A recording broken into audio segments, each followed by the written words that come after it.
ਸਾਰੀ ਸੰਗਤ ਨੂੰ ਵਾਹਿਗੁਰੂ ਜੀ ਕਾ ਖਾਲਸਾ ਵਾਹਿਗੁਰੂ ਜੀ ਕੀ ਫਤਿਹ। ਸ਼੍ਰੀ ਗੁਰੂ ਗ੍ਰੰਥ ਸਾਹਿਬ ਦੇ ਅੰਗ ਨੰਬਰ 1372 ਤੇ ਹੇਠੋਂ ਤੀਸਰੀ ਪੰਕਤੀ ਹੈ 156 ਨੰਬਰ ਤੋਂ ਬਾਅਦ। ਕਬੀਰ ਸਾਚਾ ਸਤਿਗੁਰ ਮੈਂ ਮਿਲਿਆ, ਸ਼ਬਦ ਜੋ ਬਾਹਿਆ ਏਕ, ਲਾਗਤ ਹੀ ਭੋਏ ਮਿਲ ਗਿਆ, ਪਰਿਆ ਕਲੇਜੇ ਛੇਕ। ਕਬੀਰ ਸਾਚਾ ਸਤਿਗੁਰ ਮੈਂ ਮਿਲਿਆ, ਮੈਨੇ ਮੈਨੂੰ, ਸੱਚਾ ਸਤਿਗੁਰੂ ਮੈਨੂੰ ਮਿਲਿਆ। ਫਿਰ ਕੀ ਹੋਇਆ?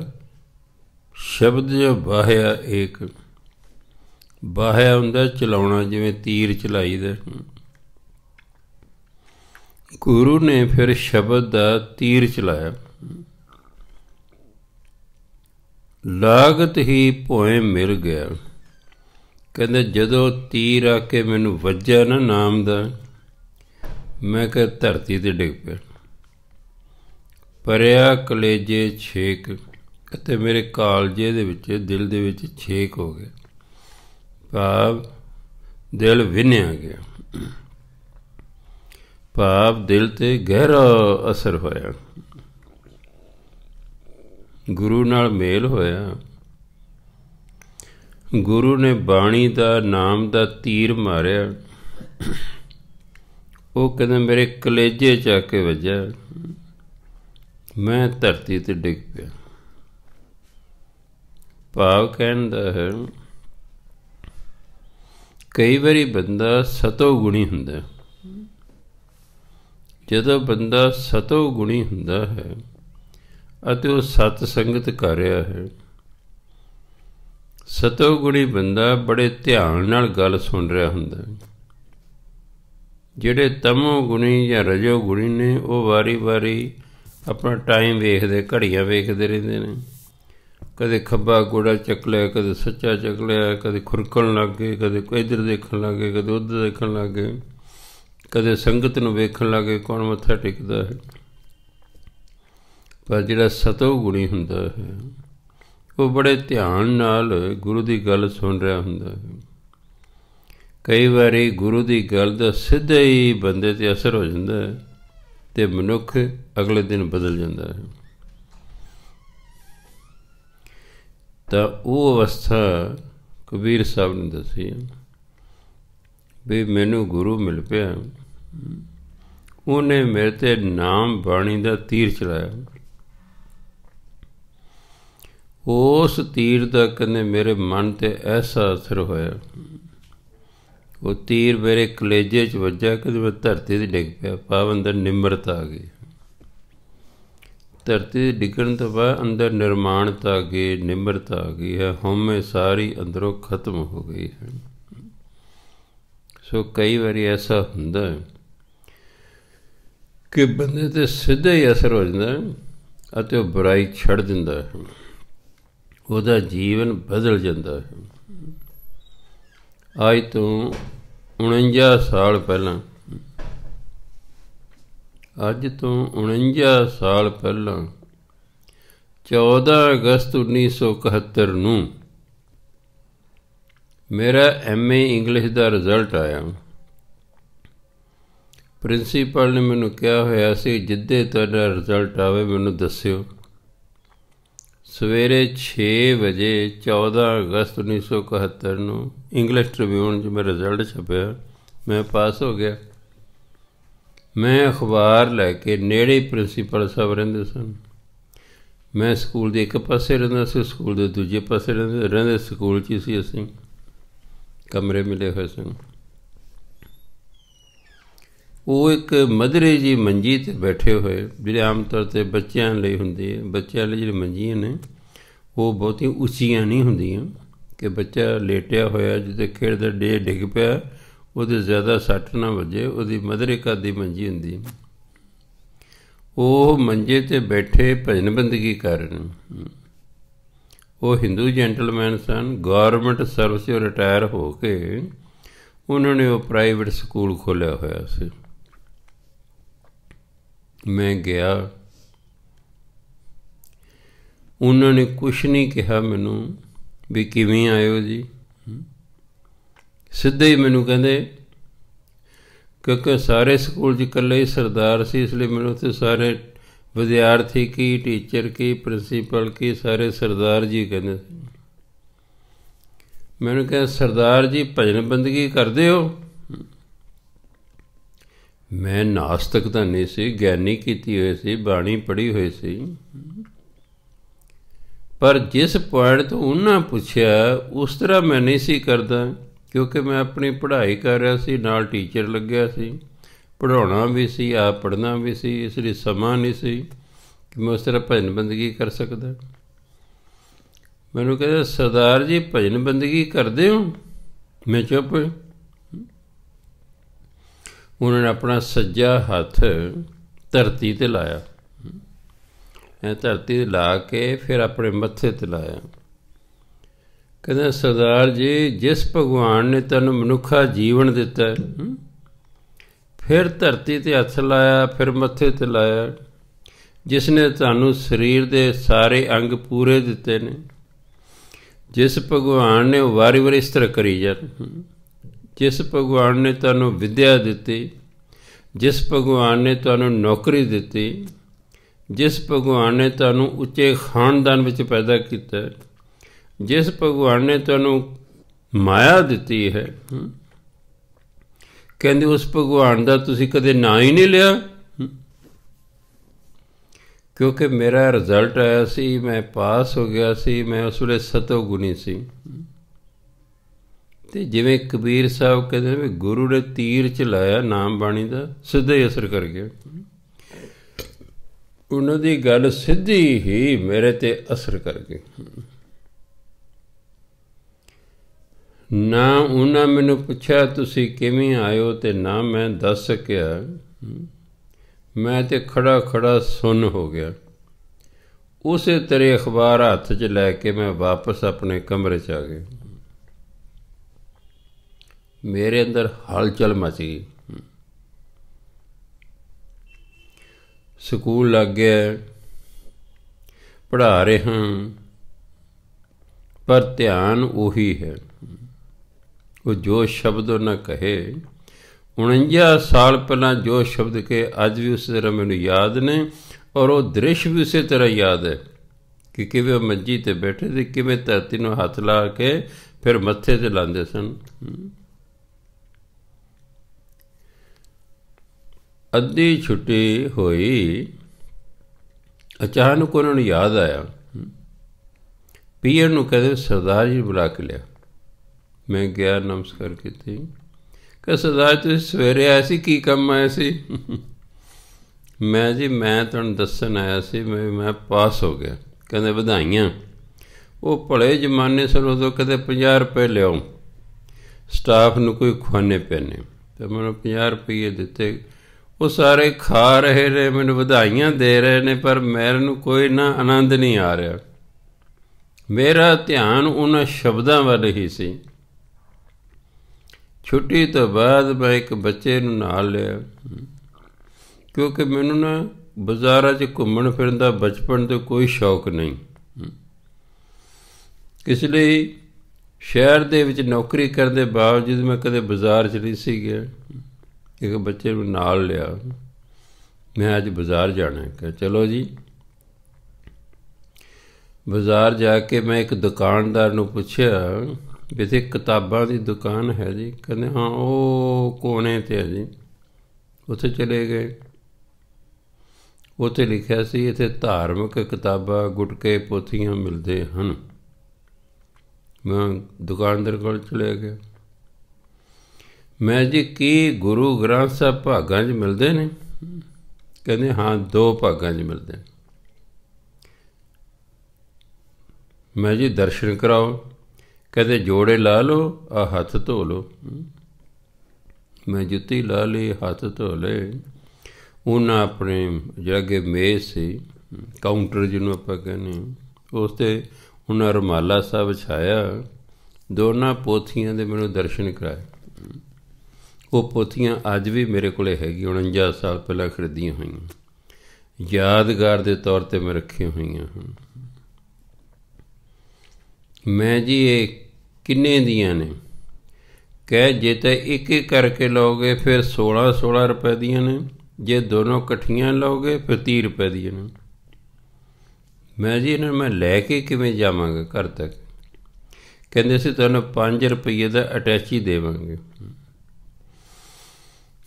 2 ਰੁਪਏ ਦਾ ਲੱਕੜੀ ਦਾ ਸਟੈਂਡ ਦੇਵਾਂਗੇ ਜਿਸ 'ਤੇ ਤੁਸੀਂ ਆਪਣੀ ਪੋਥੀ ਇਸ ਵੇਲੇ ਰੱਖੀ ਹੋਈ,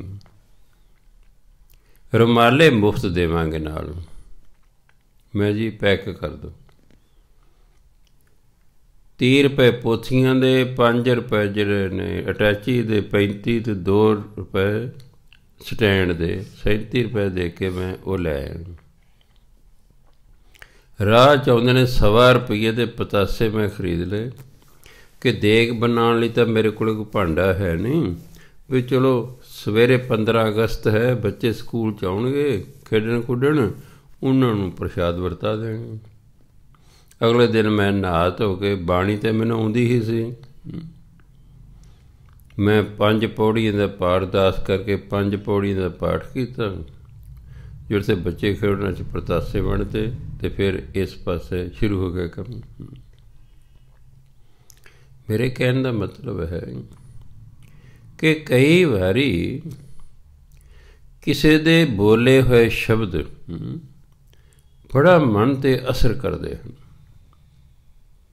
ਕਈ ਵਾਰੀ ਬੰਦੇ ਦੀ ਆਪਣੀ ਕਮਾਈ ਹੁੰਦੀ ਹੈ, ਉਹ ਕਮਾਈ ਵਾਲੇ ਜਦੋਂ ਬੋਲੇ ਜਾਂਦੇ ਨਾ, ਉਹਨਾਂ ਦਾ ਅਸਰ ਬੜਾ ਹੁੰਦਾ ਹੈ।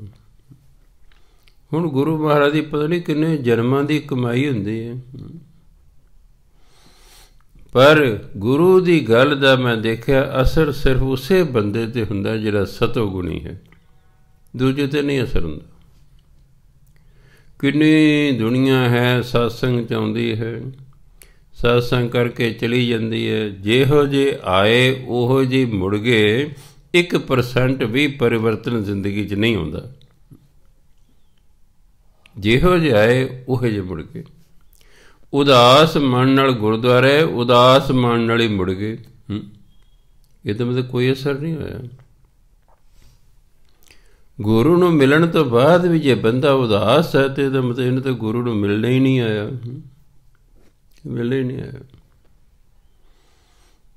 ਸੋ ਜਦੋਂ ਬੰਦਾ ਸਤੋ ਗੁਣੀ ਦਾ ਮੈਂ ਦੇਖਿਆ, ਉਦੋਂ ਇਸ ਮਨੁੱਖ 'ਤੇ ਕੋਈ ਅਸਰ ਹੁੰਦਾ, ਨਹੀਂ ਤਾਂ ਇਸ 'ਤੇ ਅਸਰ ਨਹੀਂ ਹੁੰਦਾ। ਕੀਰਤਨ ਵੀ ਹੋ ਰਿਹਾ ਹੁੰਦਾ, ਕਥਾ ਵਾਰਤਾ ਵੀ ਹੋ ਰਹੀ ਹੁੰਦੀ ਹੈ, ਇਸ 'ਤੇ ਕੋਈ ਅਸਰ ਹੀ ਨਹੀਂ ਹੋ ਰਿਹਾ ਹੁੰਦਾ। ਇਹ ਤਾਂ ਉਡੀਕ ਕਰਦਾ ਵੀ ਕਦੋਂ ਜਿਹੜਾ ਅਰਦਾਸ ਹੋਵੇ ਅਤੇ ਲੰਗਰ ਛਕੀਏ। ਜਿਵੇਂ 4-5 ਬੰਦੇ ਬੈਠੇ ਆਪਸ 'ਚ ਗੱਲਾਂ ਕਰਦੇ, ਕਹਿੰਦੇ ਵੀ ਤੈਨੂੰ ਗੁਰੂ ਗ੍ਰੰਥ ਦੇ ਸਭ ਤੋਂ ਚੰਗੀ ਬਾਣੀ ਕਿਹੜੀ ਲੱਗਦੀ?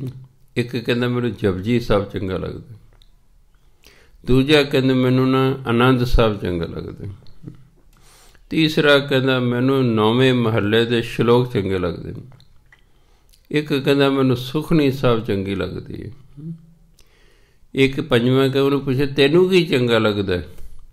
ਕਹਿੰਦੇ ਮੈਨੂੰ ਅਰਦਾਸ ਸਭ ਤੋਂ ਚੰਗੀ ਲੱਗਦੀ ਹੈ। ਕਹਿੰਦੇ ਕਿਉਂ? ਕਹਿੰਦੇ ਉਸ ਤੋਂ ਬਾਅਦ ਦੇਗ ਮਿਲਦੀ ਹੈ, ਇਸ ਲਈ। ਕਈਆਂ ਨੂੰ ਬਸ ਉਹ ਅਖੀਰ ਲਈ ਆ ਚੰਗਾ ਲੱਗਦਾ ਵੀ ਹੁਣ ਦੇਗ ਮਿਲੇਗੀ, ਲੰਗਰ ਮਿਲੇਗਾ।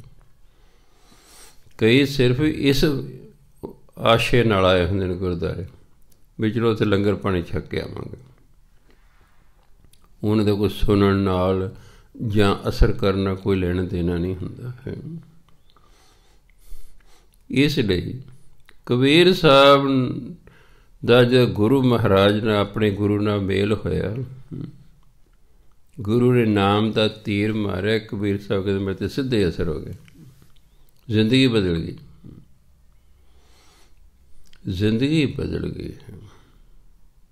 ਗੁਰੂ ਕੋਲੇ ਆ ਕੇ ਵੀ ਜੇ ਜ਼ਿੰਦਗੀ ਉਹੇ ਜਿਹੀ ਹੈ, ਚੋਰ ਗੁਰੂ ਕੋਲੇ ਆਇਆ ਜਾ ਕੇ ਫਿਰ ਚੋਰੀ ਕਰਦਾ, ਜੈਸਾ ਆਇਆ ਜੈਸਾ ਨਾ ਆਇਆ।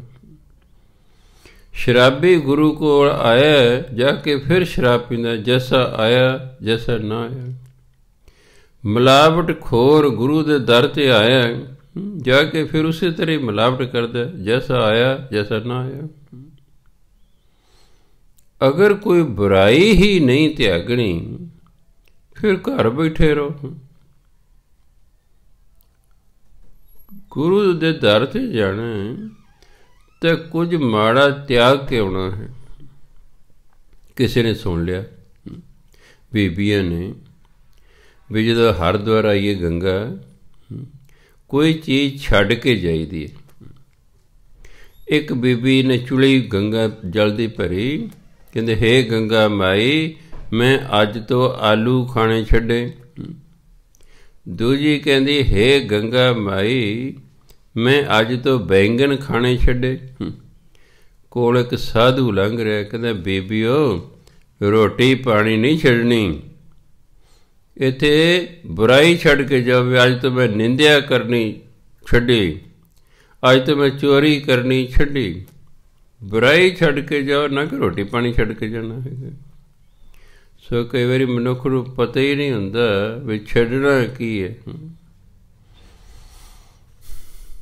ਸੋ ਇਹ ਤਾਂ ਜਦੋਂ ਕਦੇ ਸਤੋ ਗੁਣੀ ਹੋਵੇ, ਪਰਮਾਤਮਾ ਦੀ ਕਿਤੇ ਕਿਰਪਾ ਹੋਵੇ, ਫਿਰ ਇਸ 'ਤੇ ਕਿਤੇ ਗੁਰੂ ਦੀ ਗੱਲ ਦਾ ਅਸਰ ਹੁੰਦਾ ਹੈ।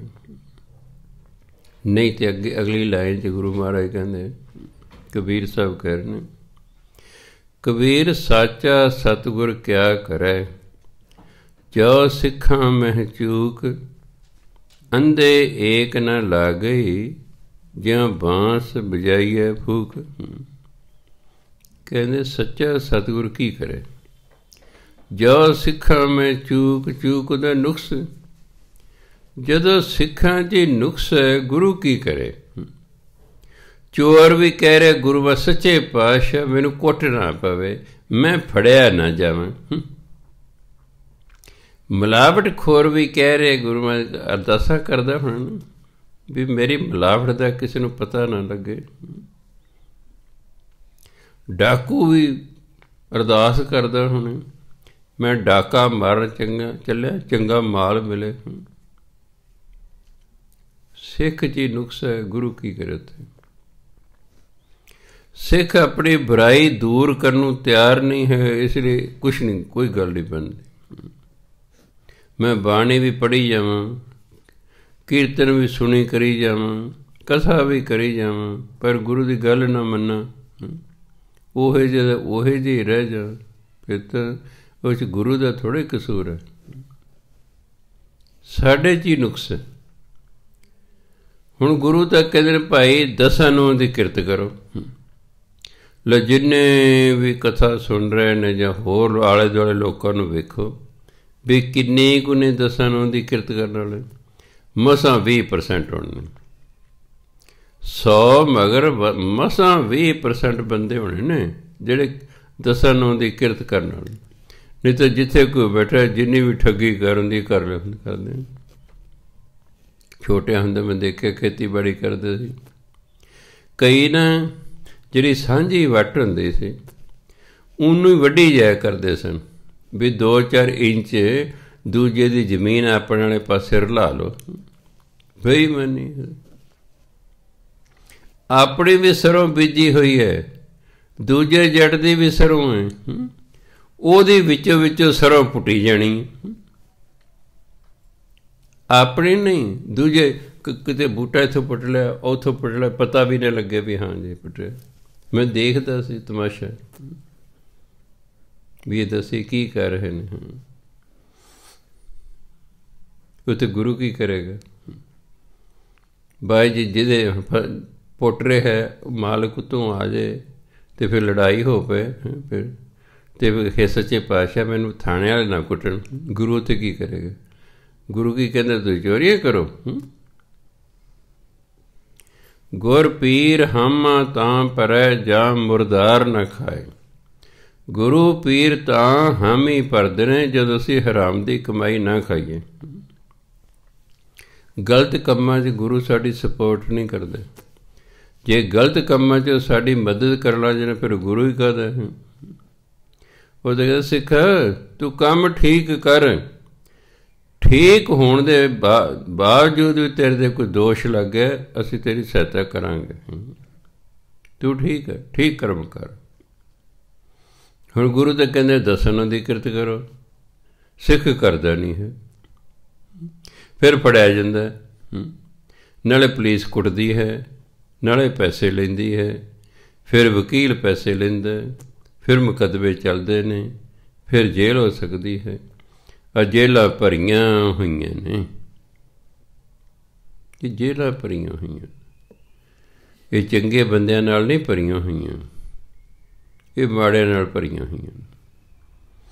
जां उन्होंने हराम की कमाई की, जां उन्होंने नशे कीते जां बेचे, जां उन्होंने बदफैली की। बहुत ये लोग बैठे जेलों,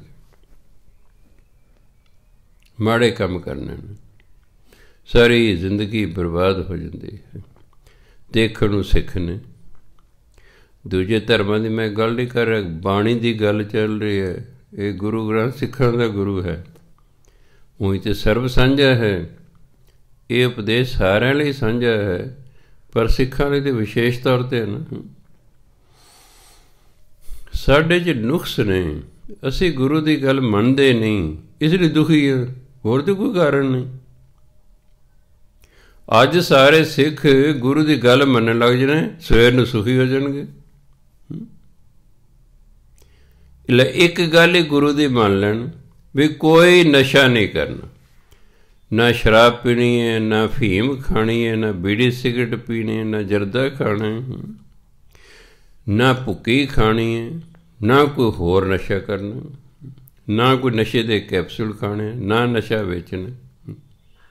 सिर्फ एक ही गल, सवेर करोड़ों रुपए की बचत हो जाएगी, लखों की नहीं, करोड़ों रुपए की बचत हो जाएगी।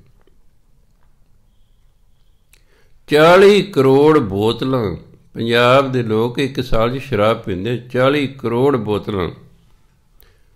बोतल किन्ने दी होवेगी, जिहड़े पीण वाले ने उन्होंने पता होना, वो 40 करोड़ नाल वो गुणा कर लो। 500 की बोतल है, 400 की है, 300 की जिन्नी दी है, क्यों देसी सस्ती होंदी है, अंग्रेजी महंगी होंदी है, उन्होंने फिर 40 करोड़ नाल गुणा करो, कोई 100 करोड़ हो जाएगा। इन्ने तक लिए शराब ही पीने पंजाब के लोग, होर जिहड़े नशे करते हैं वो तो अंत ही कोई नहीं। फिर असीं भुखे ही मरना, और की है, फिर भुखे ही मरना, मरी जाओ पई है। तुहानूं कौन अमीर कर सकदा?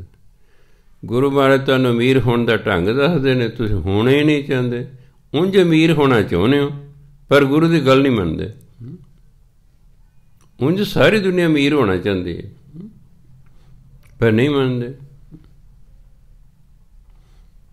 जिन्ना चਿਰ गुरु की गल नहीं मनते, उत्ते गुरु महाराज क्या करना। सिख मनेगा तो ही सिख का जीवन सुखी होएगा ना। मैं तेन कैसे 3-4 वड्डियां बुराइयां ने, अगर सिख वो छड़ देवे ना, उहदा आही जीन स्वर्ग हो सकता है। अगला स्वर्ग पता नहीं किसे देखिया कि नहीं देखिया, इत्थे ही स्वर्ग अते नरक है। अगे तो चलो है ही है, धर्म कहंदा। हुण मैं बहुत सारे लोगों को वेखदा, हैन मनुख पर नरकी जीवन जिउ रहे ने। ना कोई रहण नूं चज दा घर, ना चज दा पहनण नूं कोई कपड़ा, ना चज दी खाण नूं कोई रोटी। बच्चे अनपढ़ ने, रूड़ियां ते पता नहीं की कागज़ चुगरे ने सवेरे सवेरे, बोरियां फड़ी होंदियां, काले कलूटे जे जवाक हुंदे ने। बोरी भी उन्हां दी काली हुंदी, क्योंकि बोरी किसे धोनी, जिन्ना अपने कपड़े धोते उन्हें बोरी नूं की धोना। फिर रूड़ियां पर की चुगदे फिर ये नरकी और की है। गुरु महाराज ने कहते मेरा सिख स्वर्ग च रहे। इस अपने जीवन नूं स्वर्ग बना सकता है। किसी ने साडा जीवन स्वर्ग नहीं बनाना, ख्याल रखना। किते कोई उम्मीद रखे भी सरकार बना देगी। आ जट लगे ना, लखों जट लगे ने, कोई फर्क नहीं पैना। देख लो ਕੇਂਦਰ ਸਰਕਾਰ ਨੇ ਕੋਈ ਕਾਨੂੰਨ ਕਾਨੂੰਨ ਨਹੀਂ ਬਦਲਣਾ। ਤੇ ਜੇ ਬਹੁਤੀ ਗੜਬੜ ਹੋ ਗਈ ਤਾਂ ਕੇਂਦਰ ਸਰਕਾਰ ਨੇ ਪੰਜਾਬ ਸਰਕਾਰ ਤੋੜ ਕੇ ਇੱਥੇ ਗਵਰਨਰੀ ਰਾਜ ਲਾਗੂ ਕਰ ਦੇਣਾ। ਚਲੋ ਗਏ ਸਾਰੇ ਲੀਡਰ ਅੰਦਰ, ਸਾਰੇ ਵੱਡੇ ਵੱਡੇ ਜੱਟ ਲੀਡਰ ਉਹ ਵੀ ਅੰਦਰ। ਚਲੋ ਜੀ, ਕਸ਼ਮੀਰ 'ਚ ਤੁਸੀਂ ਵੇਖ ਹੀ ਲਿਆ, ਤੋੜਤਾ ਨਾ ਕਸ਼ਮੀਰ, ਕਰਤੇ ਨਾ 3 ਹਿੱਸੇ। ਕੀ ਲੋਕਾਂ ਨੇ ਕਰ ਲਿਆ ਉੱਥੋਂ ਦੇ ਲੋਕਾਂ ਨੇ, ਕੀ ਕਰ ਲਿਆ? ਇਸ ਲਈ ਆਪਣੇ ਆਪ ਨੂੰ ਠੀਕ ਕਰ ਲਓ। ਕਿਸੇ ਨੇ ਤੁਹਾਡੇ ਲਈ ਕੁਛ ਨਹੀਂ ਕਰਨਾ। ਕਿਤੇ ਤੁਸੀਂ ਉਮੀਦ ਕਰੋ ਵੀ ਸਰਕਾਰ ਤੁਹਾਡੇ ਲਈ ਕੁਛ ਕਰੇਗੀ। ਹੁਣ ਤਾਂ ਆਪਣੇ ਢਿੱਡ ਨਹੀਂ ਭਰਦੇ, ਤੁਹਾਡੇ ਬਾਰੇ ਕਿੰਨੇ ਸੋਚਣਾ। ਤੁਸੀਂ ਆਪਣੇ ਆਪ ਨੂੰ ਠੀਕ ਕਰ ਲਓ, ਤੁਸੀਂ ਭੁੱਖੇ ਨਹੀਂ ਮਰੋਗੇ। ਇਹ ਮਨੁੱਖ ਆਪਣੇ ਆਪ ਨੂੰ ਠੀਕ ਹੀ ਨਹੀਂ ਕਰਦਾ। ਇੱਕ ਗਰੀਬ ਹੈ, ਦੂਜਾ ਨਸ਼ੇ ਕਰ ਰਿਹਾ ਹੈ। ਦੇਖੋ ਹੈਰਾਨੀ ਦੀ ਗੱਲ ਵੀ ਭਲਿਆ ਮਾਨਸਾ, ਤੇਰੀ ਗਰੀਬੀ ਕਿਵੇਂ ਦੂਰ ਹੋਏਗੀ? ਤੂੰ ਤਾਂ ਪਹਿਲਾਂ ਹੀ ਗਰੀਬ ਹੈ, ਉਤੋਂ ਤੋਂ ਨਸ਼ੇ ਕਰ ਰਿਹਾ। ਕਈਆਂ ਨੂੰ ਮੈਂ ਦੇਖਿਆ ਸਰਕਾਰ ਨਾ ਦਾਣੇ ਦਿੰਦੀ ਹੈ, ਜਿਹੜੇ ਪੀਣ ਵਾਲੇ ਨਾ ਉਹ ਚੱਕੀ 'ਤੇ ਜਾ ਕੇ ਸਰਕਾਰ ਦੇ ਦਾਣੇ ਵੇਚ ਦਿੰਦੇ ਨੇ ਅਤੇ ਸ਼ਰਾਬ ਦੀ ਬੋਤਲ ਖਰੀਦ ਕੇ ਚਾਰ ਘਰ ਵਾਲੀ ਝਾਕਦੀ ਰਹਿ ਜਾਂਦੀ ਵੀ ਹੈ ਆ ਦਾਣੇ ਮਿਲੇ ਅਤੇ ਦਾਲ ਮਿਲੀ, ਉਹ ਕਿੱਧਰ ਗਈ? ਉਹ ਤਾਂ ਪੀ ਲਈ। ਇਹ ਜਿਹੇ ਦੇ ਲਓ ਦਾਣੇ ਜੀ, ਦੇ ਲਓ ਇਹਨਾਂ ਨੂੰ ਦਾਲ। ਕਈ ਸਾਲਾਂ ਦੀ ਗੱਲ ਹੈ, ਮੈਂ ਤ੍ਰਿਪੜੀ ਦੇ ਚੌਂਕ 'ਚ ਗਿਆ। ਪੰਜਾਬੀ ਮਜ਼ਦੂਰ ਮੈਨੂੰ ਜਾਣਦੇ ਸਨ। ਮੈਂ ਉਹਨਾਂ ਨੂੰ ਸੋਚਿਆ ਵੀ ਬਾਬਾ ਜੀ ਮਜ਼ਦੂਰ ਲੈਣੇ। ਉਹ ਖੜ੍ਹੇ ਹੋ ਗਏ, ਮੇਰੇ ਦੁਆਲੇ ਹੋ ਗਏ। ਮੈਂ ਵੀ 11 ਵੱਜ ਗਏ ਨੇ ਅਤੇ ਤੁਸੀਂ ਦਿਹਾੜੀ 'ਤੇ ਨਹੀਂ ਗਏ? ਇਹ ਕਹਿੰਦੇ ਬਾਬਾ ਜੀ ਦਿਹਾੜੀ 'ਤੇ ਜਾ ਕੇ ਕੀ ਕਰਨਾ? ਮੈਂ ਬੜਾ ਹੈਰਾਨ ਹੋਇਆ। ਮੈਂ ਕਿਉਂ? ਕਹਿੰਦੇ ਬਾਬਾ ਜੀ ਗਰੀਬ ਨੇ ਦਾਲ ਰੋਟੀ ਖਾਣੀ ਹੁੰਦੀ ਹੈ, ਉਹ ਸਰਕਾਰ ਦਿੰਦੀ ਹੈ, ਕੰਮ ਕਰਨ ਦੀ ਕੀ ਲੋੜ ਹੈ? ਮੈਂ ਕਿਉਂ? ਦਾਲ ਰੋਟੀ ਤੋਂ ਬਿਨਾਂ ਹੋਰ ਕੁਛ ਨਹੀਂ ਚਾਹੀਦਾ ਜ਼ਿੰਦਗੀ 'ਚ? ਕੀ ਕੋਈ ਘਰ ਨਹੀਂ ਚਾਹੀਦਾ? ਕੀ ਕੋਈ ਕੱਪੜੇ ਨਹੀਂ ਚਾਹੀਦੇ? ਕੀ ਕੋਈ ਬੱਚਿਆਂ ਨੇ ਪੜ੍ਹਾਈ ਲਈ ਫੀਸ ਨਹੀਂ ਚਾਹੀਦੀ? ਕਿੰਨਾ ਕੁਛ ਘਰ 'ਚ ਚਾਹੀਦਾ ਹੈਗਾ। ਮੈਂ ਫਿਰ ਘਰ ਜਾ ਕੇ ਕੀ ਕਹਿੰਦੇ ਹੋ? ਕਹਿੰਦੇ ਘਰ ਜਾ ਕੇ ਕਹਿੰਦੇ ਕੰਮ ਨਹੀਂ ਮਿਲਿਆ, ਨਿਬੜਿਆ ਕੰਮ। ਨਖਿੱਧ ਹੋ ਗਏ ਲੋਕ। ਇਹ ਗੁਰੂ ਕਹਿੰਦੇ 10 ਨੋਂ ਦੀ ਕਿਰਤ ਕਰੋ, ਉਹ ਕਿਰਤ ਹੀ ਨਹੀਂ ਕਰਦੇ। ਕੀ ਕਰੇਗੀ ਸ਼ਕਲ ਸੂਰਤ? ਬਸ ਤਾਂ ਚੰਗਾ, ਹੁਣ ਸ਼ਕਲ ਸੂਰਤ ਵੀ ਕੋਈ ਨਹੀਂ ਰਹੀ, ਬੜੀ ਘੱਟ ਰਹਿ ਗਈ ਹੈ। ਜਿਸ ਤੋਂ ਪਹਿਚਾਣ ਹੋਵੇ ਜੀ ਇਹ ਸਿੱਖ ਹੈ, ਜਿਸ ਤੋਂ ਪਹਿਚਾਣ ਹੋਵੇ ਸਿੱਖ ਹੈ। ਅੱਜ ਨਾ ਯੂਥ ਹੈ ਤਾਂ 90% ਮੋਨਾ ਹੋ ਗਿਆ ਹੈ। ਇਹ ਤਾਂ ਸ਼ਕਲ ਸੂਰਤ ਸਿੱਖਾਂ ਵਾਲੀ ਨਹੀਂ ਰਹੀ। ਇਹਨੂੰ ਕੌਣ ਸਿੱਖ ਕਹਿ ਦੂਗਾ? ਹੁਣ ਇੱਕ ਹੈ ਤੇ ਸਿੱਖ, ਪਰ ਦਾੜੀ ਵੀ ਮਨਾਈ ਅਤੇ ਸਿਰ ਵੀ ਮਨਾਇਆ ਅਤੇ ਖੜ੍ਹਾ ਹੋਵੇ ਕੋਈ ਅਤੇ ਕਿਸੇ ਨੂੰ ਪੁੱਛੇ ਕੌਣ ਖੜ੍ਹਾ, ਉਹ ਕਹੇਗਾ ਹਿੰਦੂ ਖੜ੍ਹਾ। ਕਦੇ ਵੀ ਨਹੀਂ ਕਹੇਗਾ ਸਿੱਖ। ਕੋਈ ਦਾੜੀ ਹੋਵੇ, ਕੋਈ ਜੂੜਾ ਹੋਵੇ ਤਾਂ ਹੀ ਪਤਾ ਲੱਗੂਗਾ। ਗੁਰਬਾਣੀ ਕਹਿੰਦੀ ਹੈ ਉੱਥੇ ਗੁਰੂ ਦੱਸੋ ਕੀ ਕਰੇ। ਗੁਰੂ ਮਹਾਰਾਜ ਤਾਂ ਸਿੱਖਿਆ ਦੇਣੀ ਹੈ, ਸਿੱਖ ਸਿੱਖਿਆ ਮੰਨਦਾ ਹੀ ਨਹੀਂ ਹੈਗਾ। ਸਿੱਖ ਸਿੱਖਿਆ 'ਤੇ ਅਮਲ ਹੀ ਨਹੀਂ ਕਰ ਰਿਹਾ। ਇਹ ਗੁਰਦੁਆਰੇ ਸਿੱਖਣ ਨਹੀਂ ਜਾਂਦਾ, ਇਹ ਤਾਂ ਆਪਣੇ ਰੋਣੇ ਰੋਣ ਜਾਂਦਾ। ਮੈਨੂੰ ਪੁੱਤਰ ਦੇ ਦਿਓ ਜੀ, ਮੈਨੂੰ ਨੌਕਰੀ ਦੇ ਦਿਓ ਜੀ। ਉਹ ਕਹਿੰਦੇ ਪਾਠ ਕਰਿਆ ਕਰ, ਸਿਮਰਨ ਕਰਿਆ ਕਰ। ਉਹ ਇਹ ਨਹੀਂ ਹੁੰਦਾ ਜੀ। ਮੇਰਾ ਜੀ ਦੁਕਾਨ ਦਾ ਟਾਈਮ ਹੋ ਗਿਆ ਜੀ, ਮੈਂ ਜਾਣਾ ਜੀ, ਬਸ ਮੇਰੀ ਗੱਲ ਛੇਤੀ ਮੰਨੋ ਜੀ। ਸਿੱਖ ਆਪਣੀ ਗੱਲ ਅੱਜ ਮਨਵਾਉਂਦਾ ਗੁਰੂ ਤੋਂ, ਗੁਰੂ ਦੀ ਗੱਲ ਮੰਨਣ ਨੂੰ ਤਿਆਰ ਨਹੀਂ ਹੈ। ਉਲਟਾ ਹੋ ਗਿਆ ਨਾ ਅੱਜ ਕੱਲ੍ਹ। ਇਹ ਚੇਲੇ ਬੈਠਣ ਘਰਾਂ ਵਿੱਚ, ਗੁਰੂ ਉੱਠ ਕਰੀ ਤਨਾੜੇ ਜਾਈ। ਚੇਲੇ ਘਰਾਂ 'ਚ ਬੈਠੇ ਨੇ, ਗੁਰੂ ਉਹਨਾਂ ਕੋਲ ਜਾ ਰਿਹਾ ਹੈ। ਆ ਟੀਚਰ ਜਾਂਦੇ ਨੇ, ਵਿਦਿਆਰਥੀ ਪੈਸੇ ਦਿੰਦਾ ਟੀਚਰ ਨੂੰ, ਟੀਚਰ ਦੇ ਘਰ ਜਾ ਕੇ ਪੜ੍ਹਾ ਰਿਹਾ ਹੁੰਦਾ। ਟੀਚਰ ਵਿਦਿਆਰਥੀ ਦੇ ਘਰ ਜਾ ਕੇ ਪੜ੍ਹਾ ਰਿਹਾ, ਹਾਲਾਂਕਿ ਵਿਦਿਆਰਥੀ ਨੂੰ ਟੀਚਰ ਕੋਲ ਪੜ੍ਹਾਉਣਾ ਚਾਹੀਦਾ ਸੀ। ਟੀਚਰ ਜਾ ਰਿਹਾ। ਚੇਲੇ ਬੈਠਣ ਘਰਾਂ ਵਿੱਚ, ਗੁਰੂ ਉੱਠ ਕਰੀ ਤਨਾੜੇ ਜਾਈ। ਜਾ ਰਿਹਾ ਜਾ ਰਿਹਾ। ਵੀ ਭਲਿਓ ਮਾਨਸ, ਤੁਸੀਂ ਖੂਹ ਬਣ ਜਾਓ, ਪਿਆਸੇ ਆਪੇ ਆਉਣਗੇ। ਤੁਹਾਨੂੰ ਕੀ ਲੋੜ ਹੈ ਤੁਸੀਂ ਪਿਆਸਿਆਂ ਕੋਲੇ ਚੱਲ ਕੇ ਜਾਓ। ਜਿਹਨੂੰ ਪਿਆਸ ਲੱਗੇਗੀ ਆਪਣੀ ਲੋੜ ਨੂੰ ਆਵੇਗਾ। ਆਪਣਾ ਸਟੈਂਡਰਡ ਹੀ ਡੇਗ ਲਿਆ ਹੇਠ 2-4 ਪੈਸਿਆਂ ਦੀ ਖਾਤਰ। ਇਹ ਮਨੁੱਖ ਜਿਹੜਾ ਹੈ ਇਹ ਗੁਰੂ ਦੀ ਗੱਲ ਨਹੀਂ ਮੰਨਦਾ। ਇਸ ਲਈ ਫਿਰ ਸਾਫ ਹੀ ਕਿ ਕਬੀਰ ਕਹਿੰਦਾ, ਕਬੀਰ ਸਾਚਾ ਸਤਿਗੁਰ ਕਿਆ ਕਰੇ, ਜੋ ਸਿੱਖਾਂ ਮੈਂ ਚੂਕ। ਜਦੋਂ ਚੇਲਿਆਂ 'ਚ ਹੀ ਨੁਕਸ ਹੈ ਤੇ ਗੁਰੂ ਕੀ ਕਰੇ? ਚੇਲੇ ਮੰਨਦੇ ਹੀ ਨਹੀਂ। ਚੇਲੇ ਮੱਥਾ ਟੇਕ ਰਹੇ ਨੇ ਗੁਰੂ ਨੂੰ, ਫਤਿਹ ਵੀ ਬੁਲਾ ਰਹੇ ਨੇ, ਗੱਲ ਨਹੀਂ ਮੰਨਦੇ। ਸਲਾਮ ਜਵਾਬ ਦੋਵੇਂ ਕਰੇ, ਮੁੱਢੋਂ ਕੁੱਥਾ ਜਾਏ। ਬਾਣੀ ਜੀ ਇਸ ਲਈ ਪਹਿਲੇ ਲਿਖਦਾ, ਉਹਨੂੰ ਪਤਾ ਸੀ ਉਹਨਾਂ ਨੂੰ ਵੀ ਐਂ ਕਰਨਾ ਇੱਕ ਦਿਨ ਸਿੱਖਾਂ ਨੇ। ਇਹ ਮੈਨੂੰ ਮੱਥਾ ਵੀ ਟੇਕਣਗੇ, ਮੈਨੂੰ ਸਲਾਮ ਵੀ ਕਰਨਗੇ, ਪਰ ਇਹਨਾਂ ਗੱਲ ਨਹੀਂ ਮੇਰੀ ਮੰਨਣੀ, ਗੱਲ ਨਹੀਂ ਮੰਨਣੀ। ਜਿਨ੍ਹਾਂ ਨੇ ਗੱਲ ਮੰਨੀ ਉਹਨਾਂ ਨੇ ਆਪਣੀ ਜ਼ਿੰਦਗੀ ਨੂੰ ਸਵਰਗ ਬਣਾ ਲਿਆ ਹੈ। ਇਹ ਜਿਹੜੇ ਨਹੀਂ ਨਾ ਮੰਨਦੇ ਉਹਨਾਂ ਦੀ ਜ਼ਿੰਦਗੀ ਨਰਕ ਬਣੀ ਹੋਈ ਹੈ। ਦੇਖਣ ਨੂੰ ਮਨੁੱਖ ਨੇ ਪਰ ਰਹਿ ਨਰਕ 'ਚ ਰਹੇ ਹਨ। ਇੱਕ ਬੰਦਾ ਨਰਕ 'ਚ ਰਹਿ ਜਾਏ, ਬਾਕੀ ਮੈਂ ਦੇਖਿਆ ਸਾਰੇ ਪਰਿਵਾਰ ਦਾ ਜੀਵਨ ਨਰਕੀ ਬਣਾਉਂਦਾ ਹੈ। ਫਿਰ ਕਹਿੰਦੇ ਅੰਧੇ ਏਕ ਨਾ ਲੱਗ ਗਈ, ਜਾਂ ਬਾਂਸ ਵਜਾਈਏ ਫੂਕ। ਬਾਂਸ ਦੇ ਵਿੱਚ ਤੁਸੀਂ ਫੂਕ ਮਾਰੋ, ਉਸ ਫੂਕ ਦਾ ਬਾਂਸ 'ਤੇ ਕੋਈ ਅਸਰ ਨਹੀਂ ਹੁੰਦਾ, ਕਿ ਬਾਂਸ ਵਿੱਚੋਂ ਪੋਲਾ ਹੋਣ ਕਰਕੇ ਫੂਕ ਬਾਹਰ ਨਿਕਲ ਜਾਂਦੀ ਹੈ। ਇੱਕ ਕਹਿੰਦਾ ਹੱਸਦਾ ਹੋਇਆ, ਪਰਮਾਤਮਾ ਕਹਿੰਦਾ ਕੋਈ ਕਮਲ ਹੈ? ਉਹ ਇੱਕ ਕੰਨ ਨਾ ਲਾਉਂਦਾ, ਉਹਨੇ 2 ਕੰਨ ਇਸ ਲਈ ਲਾਏ, ਇੱਧਰੋਂ ਸੁਣੋ ਇੱਧਰੋਂ ਕੱਢ ਦਿਓ, ਬਸ। ਆਪਣੀ ਆਪਣੀ ਡੈਫੀਨੇਸ਼ਨ ਹੈ। 2 ਕੰਨ ਕਿਉਂ ਲਾਏ ਨੇ? ਕਿੰਨੀ ਵਧੀਆ ਵਿਆਖਿਆ। ਕਹਿੰਦਾ ਜੇ ਗੱਲ ਅੰਦਰ ਹੀ ਰੱਖਣੀ ਹੁੰਦੀ ਫਿਰ ਦਾਤਾ ਇੱਕੋ ਹੀ ਕੰਨ ਲੈਂਦਾ, ਵੀ ਸੁਣੋ ਬਾਹਰ ਨਹੀਂ ਕੱਢਣੀ।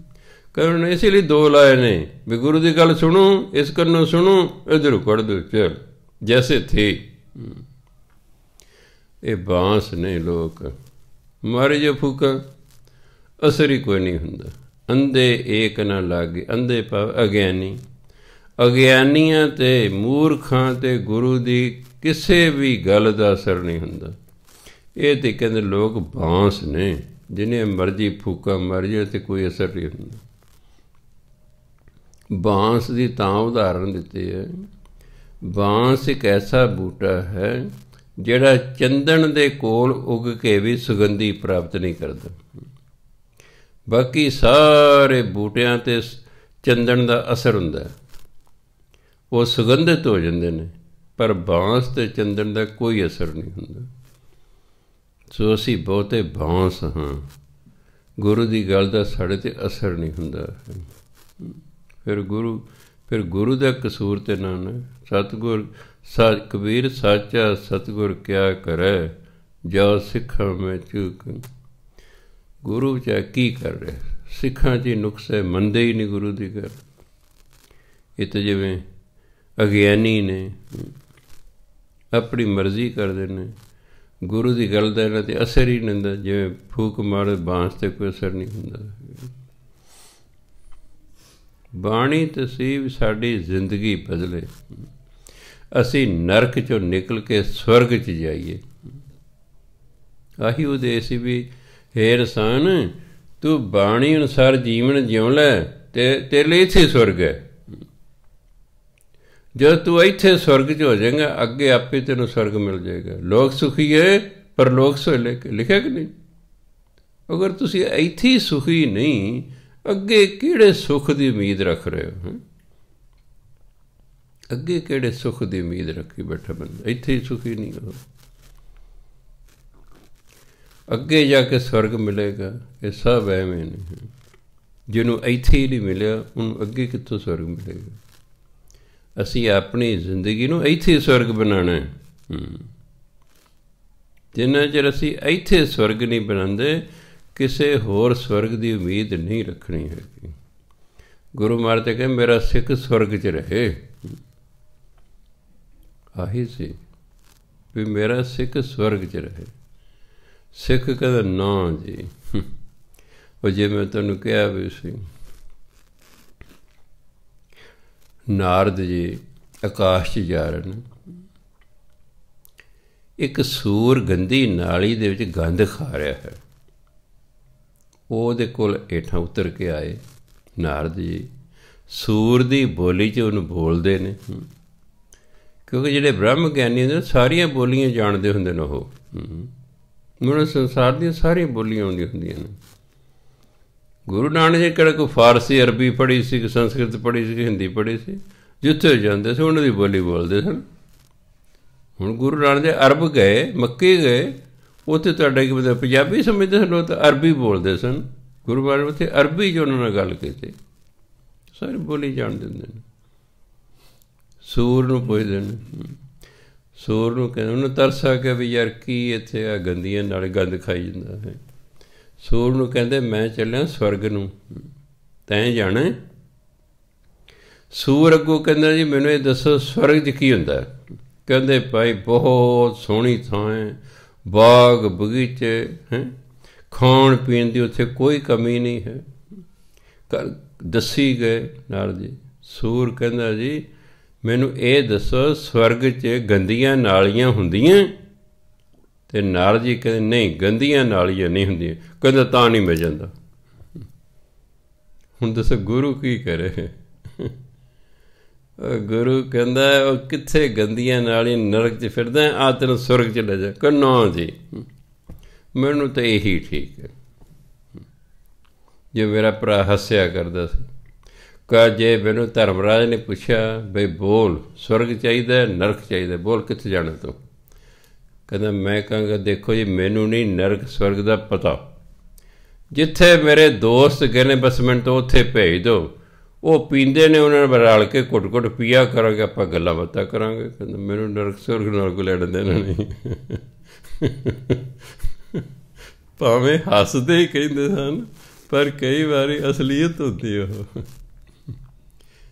ਜਿਹੜਾ ਆਪਾਂ ਨੂੰ ਕੋਈ ਮਖੌਲ ਕਰਦਾ ਨਾ, ਮੰਨ ਲਓ ਹੱਸ ਛੱਡੀਦਾ, ਪਰ ਬਾਅਦ 'ਚ ਉਸ 'ਤੇ ਵਿਚਾਰ ਕਰੀ ਜਿਹਨੇ ਜੋ ਕਿਹਾ ਇਹ ਕੀ ਗੱਲ ਹੈ, ਉਹ ਹੁੰਦਾ ਸੱਚ ਹੀ ਹੈ।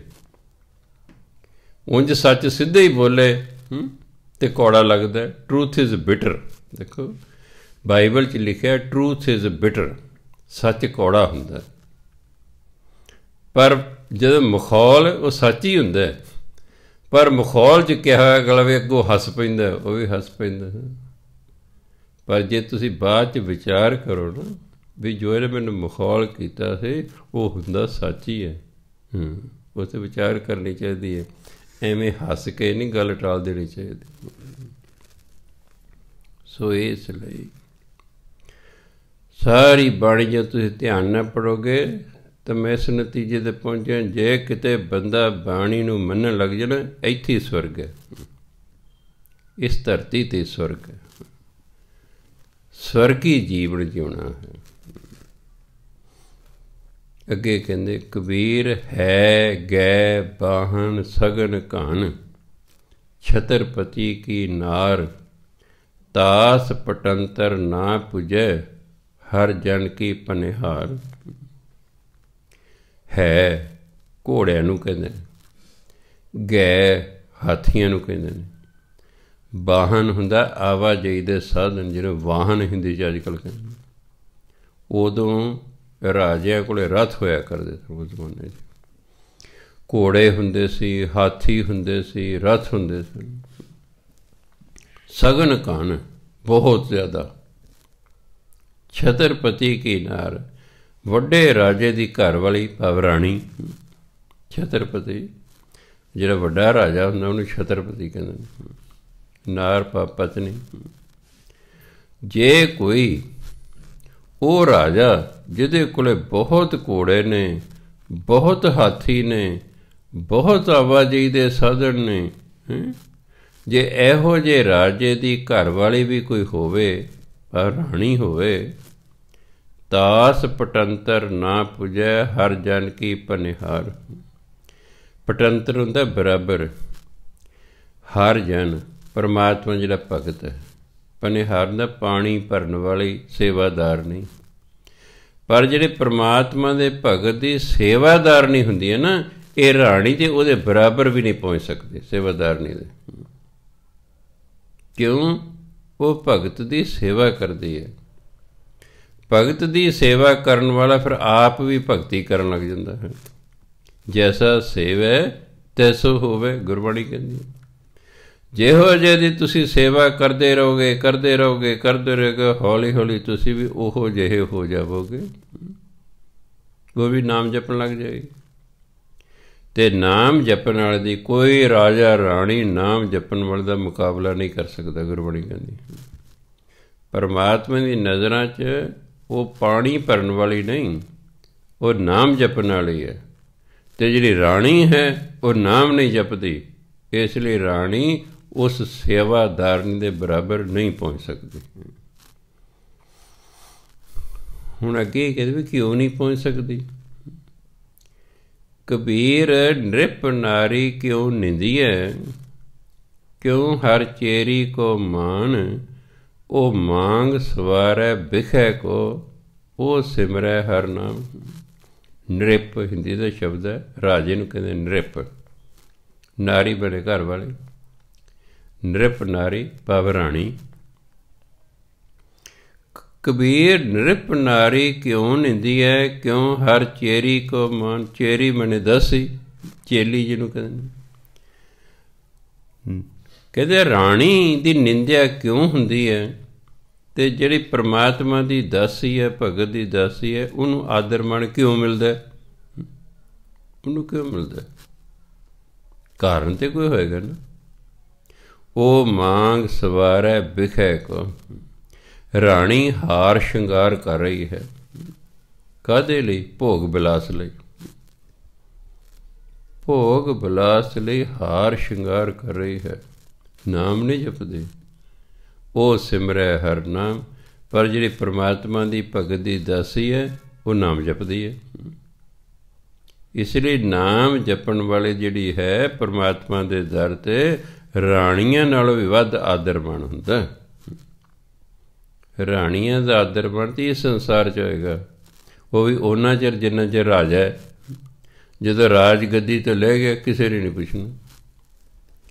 ਕੋਈ ਤਗੜਾ ਰਾਜਾ ਆ ਗਿਆ, ਉਹਨੇ ਪਹਿਲੇ ਨੂੰ ਹਰਾ ਤੇ ਚੱਲ ਭਾਈ ਤੁਰਦਾ ਬਣ।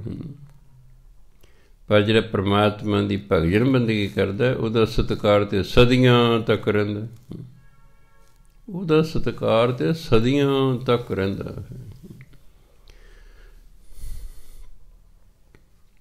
ਇਸ ਲਈ ਧਰਮ ਦੇ ਵਿੱਚ ਨਾਮ ਜਪਣ ਵਾਲਿਆਂ ਦੀ ਬਹੁਤ ਮਹਿਮਾ ਕੀਤੀ ਗਈ ਹੈ।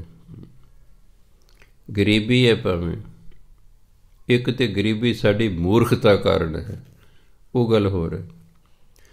ਬਹੁਤੇ ਲੋਕ ਮੈਂ ਦੇਖਿਆ 78 ਸਾਲ ਦੀ ਉਮਰ ਦੇ ਵਿੱਚ, ਬਹੁਤੇ ਲੋਕ ਆਪਣੀ ਮੂਰਖਤਾ ਕਾਰਨ ਗਰੀਬ ਹਨ।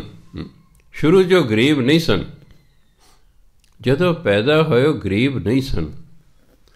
ਵੱਡੇ ਹੋ ਕੇ ਆਪਣੀ ਮੂਰਖਤਾ ਕਾਰਨ ਉਹ ਗਰੀਬ ਹੋ ਗਏ। ਉਹ ਅਵਾਰਾਗਰਦੀ 'ਚ ਪੈ ਗਏ, ਮਾੜੀ ਸੰਗਤ 'ਚ ਪੈ ਗਏ, ਨਸ਼ਿਆਂ 'ਚ ਪੈ ਗਏ, ਕਿਰਤ ਕਰਦੇ ਨਹੀਂ ਹੈਗੇ, ਮਾਂ ਪਿਓ ਨਾਲ ਲੜਦੇ ਨੇ, ਬਹੁਤਾ ਸਮਾਂ ਘਰ ਤੋਂ ਬਾਹਰ ਰਹਿੰਦੇ ਨੇ, ਫਿਰ ਆਪੇ ਗਰੀਬ ਹੋਣਾ। ਜਿਹੜਾ ਪੈਸਾ ਮਿਲਿਆ ਉਹ ਨਸ਼ਿਆਂ 'ਚ ਉਜਾੜ ਦੇਣਾ ਹੈ, ਉਹ ਨਸ਼ਿਆਂ 'ਚ ਉਜਾੜ ਦੇਣਾ। ਕਿੰਨੇ ਮੈਂ ਪੀਐਨ ਵੇਖੇ, 17 ਸਕੂਲਾਂ 'ਚ ਮੈਂ ਕੰਮ ਕੀਤਾ। ਮੈਂ ਗਰੀਬਾਂ ਨੂੰ ਖਾਸ ਤੌਰ 'ਤੇ ਵੇਖਦਾ ਹੁੰਦਾ। ਮੈਂ ਦੇਖਿਆ ਇਹਨਾਂ ਨੂੰ ਸਰਕਾਰੀ ਨੌਕਰੀਆਂ ਮਿਲੀਆਂ ਹੋਈਆਂ ਹਨ ਜਾਤ ਦੇ ਆਧਾਰ 'ਤੇ। ਮੈਂ ਸਾਰੇ ਸ਼ਰਾਬਾਂ ਪੀ ਰਹੇ ਨੇ, ਸ਼ਰਾਬਾਂ ਪੀ ਰਹੇ ਨੇ।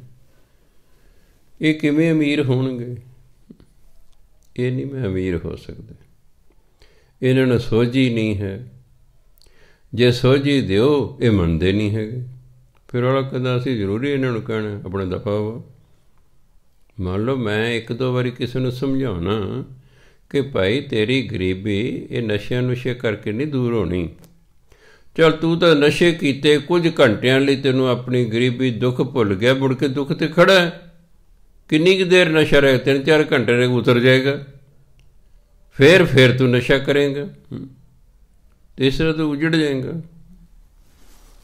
ਮਨੁੱਖ ਮੈਂ ਦੇਖਿਆ ਆਪਣੀ ਮੂਰਖਤਾ ਕਾਰਨ ਬਹੁਤੇ ਲੋਕ ਗਰੀਬ ਨੇ। ਮੂਰਖਤਾ ਛੱਡ ਦਿਓ, ਠੀਕ ਹੋ ਜਾਏਗਾ ਸਭ ਕੁਛ। ਪਰ ਇਹ ਬੰਦਾ ਆਪਣੀ ਮੂਰਖਤਾ ਛੱਡਣ ਲਈ ਤਿਆਰ ਨਹੀਂ, ਗੁਰੂ ਦੀ ਕੋਈ ਗੱਲ ਮੰਨਣ ਲਈ ਤਿਆਰ ਨਹੀਂ ਹੈਗਾ। ਇਸ ਲਈ ਇਹਨੇ ਗਰੀਬ ਹੀ ਰਹਿਣਾ, ਭਾਵੇਂ ਕਿੰਨੇ ਪੈਸੇ ਹੋ ਜਾਣ। ਮੈਂ ਕਈ ਵਾਰੀ ਕਹਿਣਾ ਹੁੰਦਾ, ਕੋਈ ਮੰਗਤਾ ਬੈਠਾ, ਹੁਣ ਤੁਸੀਂ 10,000 ਰੁਪਈਆ ਦੇ ਦਿਓ। ਇਹ ਨਹੀਂ ਕਿ ਉਹ ਮਹੀਨਾ 2 ਮਹੀਨੇ ਮੰਗਣ ਨਹੀਂ ਆਵੇਗਾ ਨਾ, ਅਗਲੇ ਦਿਨ ਉਹੀ ਸੜੇ ਜੇ ਕੱਪੜੇ ਪਾ ਕੇ ਉੱਥੇ ਬੈਠਾ ਹੋਊਗਾ, ਉੱਥੇ ਬੈਠਾ ਹੋਏਗਾ। ਵਧੀਆ ਉਹ ਪਾ ਨਹੀਂ ਸਕਦਾ। ਹੁਣ ਜੇ ਕੋਈ ਚਿੱਟੇ ਕੱਪੜੇ ਪਾ ਕੇ ਮੰਗਤਾ ਬੈਠੋ, ਹੁਣ ਕਿਹੜਾ ਦੇਊਗਾ? ਅਗਲਾ ਕਹਿੰਦਾ ਬਗਲਿਆਂ ਨੂੰ ਕਿਹੜਾ, ਉਹਨੂੰ ਕਿਹੜਾ। ਮੰਗਣ ਲਈ ਜ਼ਰੂਰੀ ਹੈ ਕਿ ਮੰਗਤਾ ਲੱਗੇ, ਦੇਖਣ ਨੂੰ ਮੰਗਤਾ ਲੱਗੇ ਤਾਂ ਹੀ। ਮੈਂ ਕੋਈ ਖਾਲਸਾ ਸਕੂਲ ਨੌਕਰੀ ਕਰਦਾ, ਇੱਕ ਬੀਬੀ ਆ ਗਈ ਪ੍ਰਿੰਸੀਪਲ ਕੋਲ, ਜੀ ਅਸੀਂ ਗਰੀਬ ਹੁੰਦੇ ਹਾਂ ਜੀ, ਸਾਡੇ ਬੱਚੇ ਦੀ ਫੀਸ ਮਾਫ਼ ਕਰ ਦਿਓ। ਉਹ ਕਹਿੰਦੇ ਬੈਠੋ ਬੀਬਾ, ਕੁਰਸੀ 'ਤੇ ਬਿਠਾ ਲਈ। ਪੀਏ ਨੂੰ ਕਹਿੰਦੇ ਜੈਮਲ ਸਿੰਘ ਨੂੰ ਸੱਦ ਕੇ ਲਿਆਈ। ਉਹ ਮੈਨੂੰ ਲੱਗ ਗਿਆ ਵੀ ਤੁਹਾਨੂੰ ਦਫ਼ਤਰ ਸੱਦਿਆ। ਮੈਂ ਗਿਆ, ਮੈਨੂੰ ਪ੍ਰਿੰਸੀਪਲ ਕਹਿੰਦਾ ਬੈਠੋ ਸਰਦਾਰ ਜੈਮਲ ਸਿੰਘ। ਬੈਠ ਕੇ ਕਹਿੰਦੇ ਇਸ ਬੀਬੀ ਵੱਲ ਵੇਖੋ ਜੀ, ਇਹ ਤੁਹਾਨੂੰ ਅਮੀਰ ਲੱਗਦੀ ਹੈ ਕਿ ਗਰੀਬ ਲੱਗਦੀ ਹੈ? ਮੈਂ ਦੇਖਿਆ ਬੜੀ ਮਹਿੰਗੀ ਸਾੜੀ ਪਾਈ ਹੋਈ ਹੈ, ਸੋਨਾ ਬਹੁਤ ਗਲ 'ਚ ਵੀ ਪਾਇਆ ਹੋਇਆ, ਹੱਥਾਂ 'ਚ ਪਾਇਆ, ਉਂਗਲਾਂ 'ਚ ਪਾਇਆ ਹੋਇਆ ਹੈ। ਮੈਂ ਤਾਂ ਜੀ ਬਹੁਤ ਅਮੀਰ ਨੇ, ਕਿੰਨੀ ਮਹਿੰਗੀ ਸਾੜੀ ਹੈ, ਸੋਨਾ ਪਾਇਆ ਹੋਇਆ ਹੈ। ਅਤੇ ਪ੍ਰਿੰਸੀਪਲ ਕਹਿੰਦਾ ਬੀਬੀ ਜੇ ਫੀਸ ਮਾਫ਼ ਕਰਾਉਣੀ ਸੀ ਨਾ, ਫਿਰ ਗਰੀਬਾਂ ਵਾਲੇ ਕੱਪੜੇ ਪਾ ਕੇ ਆਉਣੇ ਸੀ। ਤੂੰ ਦੇਖਣ ਨੂੰ ਗਰੀਬ ਲੱਗਦੀ ਤਾਂ ਹੀ ਸਾਨੂੰ ਤੇਰੇ 'ਤੇ ਤਰਸ ਆਉਂਦਾ, ਤੂੰ ਤਾਂ ਇੰਨੀ ਅਮੀਰ ਹੈ। ਚੱਲ ਕੇ ਜਾ ਸਾਡਾ ਐਵੇਂ ਟਾਈਮ ਖਰਾਬ ਕੀਤਾ। ਤੇ ਮੰਗਤੇ ਦੀ ਮਜਬੂਰੀ ਹੈ, ਉਹ ਵਧੀਆ ਕੱਪੜੇ ਨਹੀਂ ਪਾ ਸਕਦਾ। ਅੱਗੇ ਭਾਂਡਾ ਵੀ ਮਹਿੰਗਾ ਨਹੀਂ ਰੱਖਦਾ, ਠੂਠਾ ਜਾ ਜਿਹਨੂੰ ਚਿੱਬ ਪਏ ਹੋਣਗੇ ਉਹ ਅੱਗੇ ਪਿਆ ਹੋਏਗਾ, ਅੱਗੇ ਪਿਆ ਵੀ ਤਾਂ ਜੋ ਤੁਹਾਨੂੰ ਤਰਸ ਆਵੇ ਵੀ ਕਿੰਨਾ ਮਾੜਾ ਹਾਲ ਹੈ। ਧਰਤੀ 'ਤੇ ਬੈਠਾ ਹੈ, ਹੇਠਾਂ ਬੈਠਾ, ਕੋਈ ਝੌਂਪੜੀ ਨਹੀਂ, ਕੋਈ ਕੁਛ ਨਹੀਂ ਹੈ ਵਿਚਾਰਾ ਜਿਹੜਾ ਹੈ। ਵੀ ਦਿਓ ਇਹਨੂੰ ਕੁਛ। ਉਹ ਜਿੰਨੇ ਤੁਸੀਂ ਪੈਸੇ ਦਿੱਤੇ ਉਹ ਸ਼ਾਮ ਨੂੰ ਠੇਕੇ 'ਤੇ ਗਿਆ ਸ਼ਰਾਬ ਪੀਂਦੇ। ਮੰਗਤੇ 99% ਸ਼ਰਾਬ ਪੀਂਦੇ ਨੇ। ਦੇ ਲਓ ਇਹਨਾਂ ਨੂੰ ਪੈਸੇ। ਤੁਸੀਂ ਦਾਨ ਕੀਤਾ, ਉਹਨੇ ਉਹ ਸ਼ਰਾਬ ਪੀ ਗਏ। ਇਹ ਤਾਂ ਸਭ ਉਲਟਾ ਗਿਆ। ਹੋ ਸਕਦਾ ਤੁਸੀਂ ਇਹ ਨਾ ਕੋਈ ਪੈਸਾ ਦਿੰਦੇ, ਉਹ ਸ਼ਰਾਬ ਨਾ ਪੀਂਦਾ। ਤੁਸੀਂ ਸ਼ਰਾਬੀ ਦੀ ਮਦਦ ਕੀਤੀ, ਉਹ ਤਾਂ ਖੁਸ਼ ਹੋ ਗਏ, ਉਹ ਹੋਰ ਸ਼ਰਾਬ ਪੀਏਗਾ। ਹੋਰ ਦਿਓਗੇ, ਹੋਰ ਪੀਏਗਾ। ਉਹਨੇ 10,000 ਰੁਪਏ ਕੋਈ ਬੈਂਕ 'ਚ ਨਹੀਂ ਜਮ੍ਹਾਂ ਕਰਾਉਣਾ, ਐਂ ਪੀਪੂ ਜਾਣੀ ਹੈ। ਜਾਂ ਫਿਰ ਜਦੋਂ ਮਰੇਗਾ, ਫਿਰ ਕਈ ਵਾਰੀ ਅਖਬਾਰ 'ਚ ਹੁੰਦਾ ਫਲਾਣੇ ਮੰਗਤੇ ਦੀ ਬੋਰੀ 'ਚੋਂ ਇੰਨੇ 1000 ਰੁਪਈਆ ਨਿਕਲਿਆ। ਪੈਸੇ ਕੋਲ ਨੇ ਪਰ ਜੀਵਨ ਨਰਕੀ ਹੈ। ਪੈਸੇ ਵਰਤਣੇ ਨਹੀਂ ਨਾ ਹੁੰਦੇ। ਪੈਸਾ ਹੋਵੇ ਕੋਲ ਪਰ ਉਹ ਵਰਤਣਾ ਵੀ ਤਾਂ ਆਉਣਾ ਚਾਹੀਦਾ ਨਾ, ਤਾਂ ਜੀਵਨ ਸਵਰਗ ਬਣੇਗਾ। ਉਹ ਵਰਤਣੇ ਨਹੀਂ ਆਉਂਦਾ, ਉਹ ਪੁੱਠੇ ਕੰਮਾਂ 'ਤੇ ਵਰਤੀ ਜਾਣ। ਉਹ ਵਰਤਣਾ ਥੋੜ੍ਹਾ ਨਾ, ਉਹ ਤਾਂ ਉਜਾੜਨਾ ਹੁੰਦਾ। ਪੈਸਾ ਵਰਤਣ ਲਈ ਹੁੰਦਾ, ਖਰਚਣ ਲਈ ਨਹੀਂ ਹੁੰਦਾ। ਬਹੁਤੇ ਸਾਰੇ ਲੋਕ ਮੇਰੀ ਗੱਲ ਹੀ ਨਹੀਂ ਸਮਝ ਆਉਂਦੀ। ਮੈਂ ਕਹਿੰਦਾ ਪੈਸਾ ਵਰਤਣ ਲਈ ਹੁੰਦਾ, ਖਰਚਣ ਲਈ ਨਹੀਂ ਹੁੰਦਾ। ਬੈਠ ਕੇ ਜਾ ਕੇ ਘਰ ਵਿਚਾਰ ਕਰਿਓ ਵੀ ਵਰਤਣ ਅਤੇ ਖਰਚਣ 'ਚ ਕੀ ਫਰਕ ਹੈ। ਆਪੇ ਤੁਹਾਨੂੰ ਸਮਝ ਆ ਜਾਏਗੀ ਹੌਲੀ ਹੌਲੀ। ਉਸ ਦੇ 2-4 ਦਿਨ ਲੱਗ ਜਾਣੇ ਇਸ ਗੱਲ ਨੂੰ ਸਮਝਣ 'ਤੇ ਕਿ ਪੈਸਾ ਵਰਤਣਾ ਚਾਹੀਦਾ, ਖਰਚਣਾ ਨਹੀਂ ਚਾਹੀਦਾ। ਵਰਤਿਆ ਨਹੀਂ ਪੈਸਾ ਮੁੱਕਿਆ ਕਰਦਾ, ਖਰਚਿਆਂ ਅੱਜ ਹੀ ਮੁੱਕ ਜਾਏਗਾ ਸਾਰਾ। ਖਰਚ ਇੱਕ ਦਿਨ ਲੱਖਾਂ ਰੁਪਏ ਖਰਚ ਸਕਦੇ ਹੋ ਤੁਸੀਂ, ਪਰ ਵਰਤ ਨਹੀਂ ਸਕਦੇ ਇੱਕ ਦਿਨ ਤੁਸੀਂ ਲੱਖਾਂ ਰੁਪਈਏ। ਆ ਵਿਆਹਾਂ 'ਤੇ ਖਰਚਾ ਕਰਦੇ ਨੇ, ਲੱਖਾਂ ਰੁਪਈਏ ਖਰਚਾ ਕਰਦੇ। 7-8 ਲੱਖ ਦਾ ਤਾਂ ਉਹੀ ਆਉਂਦਾ ਪੈਲਸ ਹੀ। ਫਿਰ ਕਿੰਨੇ ਬੰਦੇ ਸੱਦ ਲਏ ਉਹਨੇ ਖਾਣ ਪੀਣ 'ਤੇ ਉਹ ਠੱਪ ਕਰਦੇ। ਲੱਖਾਂ ਰੁਪਈਏ ਇੱਕੋ ਦਿਨ 'ਚ ਉਜਾੜ ਦਿੱਤੇ। ਇਹਨੂੰ ਕਹਿੰਦੇ ਖਰਚਣਾ।